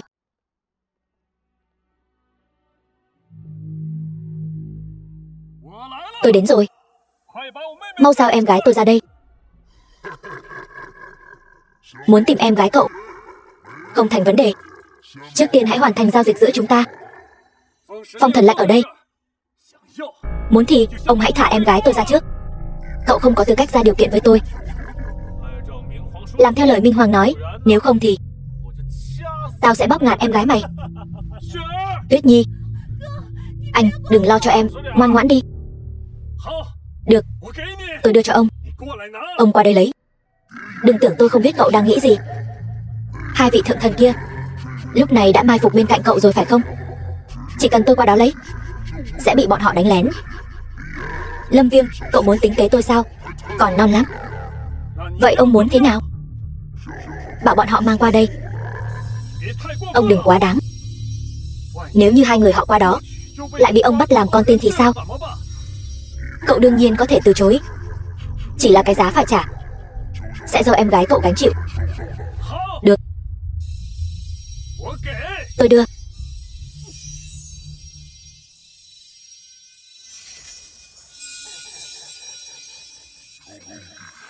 Cuối cùng mình cũng đợi được ngày này. Rất tốt. Đợi đến khi có được hai khối phong thần lạnh kia, nguyện vọng của tôi có thể thực hiện được rồi.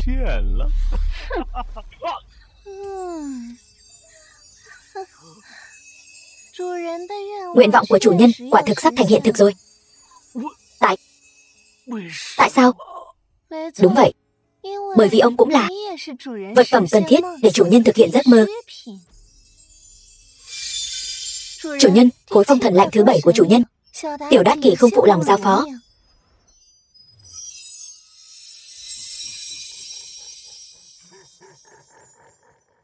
Lâm Viêm, tiếp theo chỉ còn lại khối cuối cùng này thôi. Tuyết Nhi, chẳng lẽ em ấy cũng là? Dừng tay. Ông đã nói sẽ tha cho em gái tôi. Lâm Viêm, cậu vội gì? Đợi tôi lấy được thứ tôi muốn là sẽ thả em gái cậu ngay.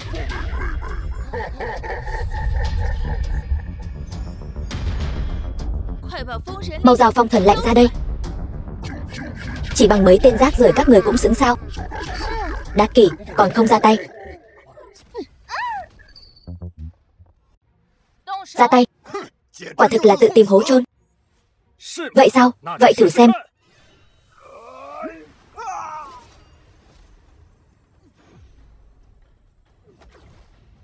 The film was translated and narrated by M Media. Anh, cẩn thận. Đừng hung dữ như vậy mà. Chiêu này đối với tôi không có tác dụng gì.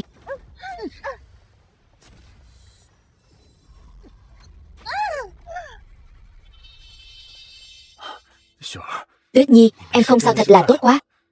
Anh trai, những năm nay em chịu thiệt thòi rồi.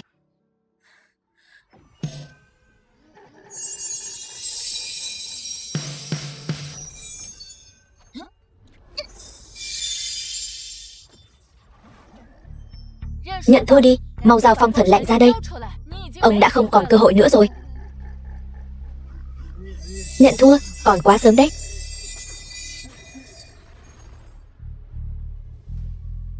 Ông muốn làm gì? Các người chỉ biết tập hợp đủ 8 khối phong thần lạnh, có thể triệu hồi phong thần bảng, nhưng lại không biết mỗi một khối phong thần lạnh đều có thể khiến trình độ của người ta tăng vọt, phải không? Là bọn mày ép tao. Khối phong thần lạnh này ai cũng đừng hòng có được.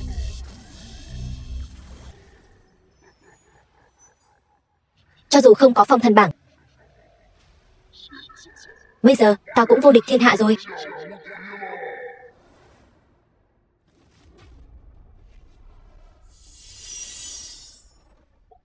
Sao có thể như vậy? Không ngờ đã phá vỡ xiềng xích của ma hoàng, đạt đến tầng cấp đó rồi sao? Nếu quả thật là như vậy thì e rằng ở hạ giới đã không còn ai địch nổi nữa rồi. Bây giờ cho dù không có phong thần bảng thì đã sao chứ? Tao bây giờ vẫn vô địch thiên hạ. Lâm Viêm, cậu mau dẫn bọn họ đi khỏi đây. Chúng tôi cản hắn lại cho cậu. Yên tâm, hắn muốn tiêu diệt chúng tôi không dễ vậy đâu. Cậu đi trước đi, rồi truyền tin lên thượng giới. Đến lúc đó, để đám lão già bên thượng giới đến xử lý hắn. Không có phong thần lạnh, hắn không thể lên trời. Thanh Liên, bảo vệ tốt Tuyết Nhi. Muốn đi sao? Các người không một ai được đi.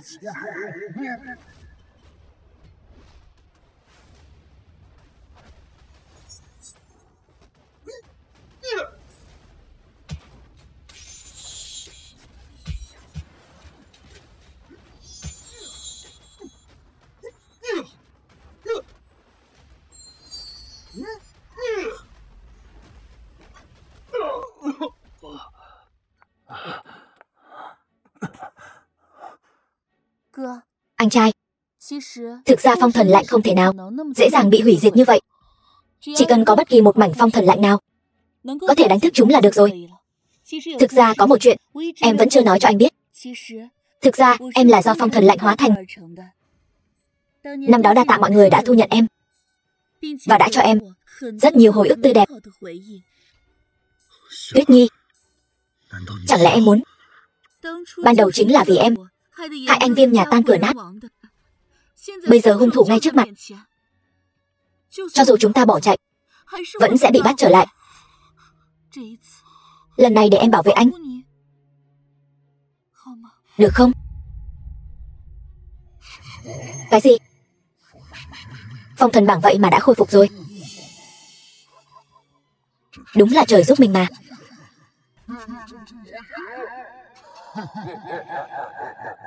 Đợi tao xử lý xong bọn mày lại tiếp tục sử dụng phong thần bảng,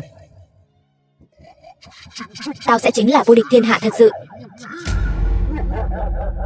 Chỉ cần anh lấy được phong thần bảng là anh có thể đánh bại Minh Hoàng. Bây giờ chỉ có anh mới có thể đánh bại hắn. Nếu anh lấy phong thần bảng, vậy em sẽ thế nào? Những năm qua em ở Lâm gia sống rất vui vẻ. Cảm ơn anh. Cũng cảm ơn cha mẹ. Anh không đồng ý, anh không thể mất em thêm lần nữa. Em là người thân duy nhất của anh bây giờ. Em sẽ luôn ở bên cạnh anh.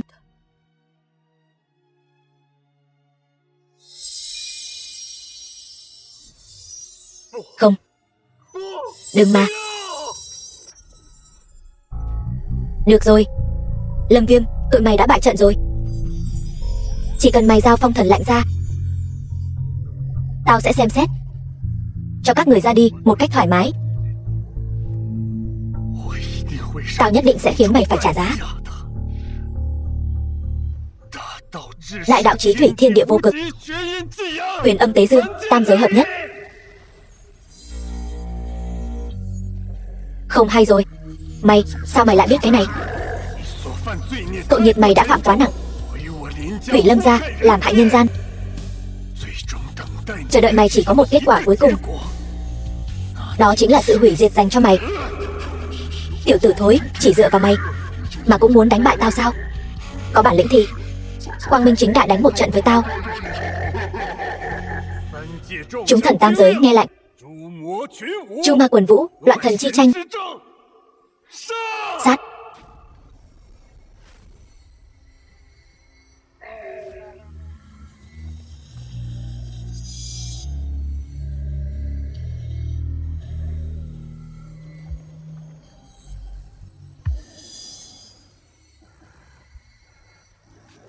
Tha cho tôi, tha mạng cho tôi.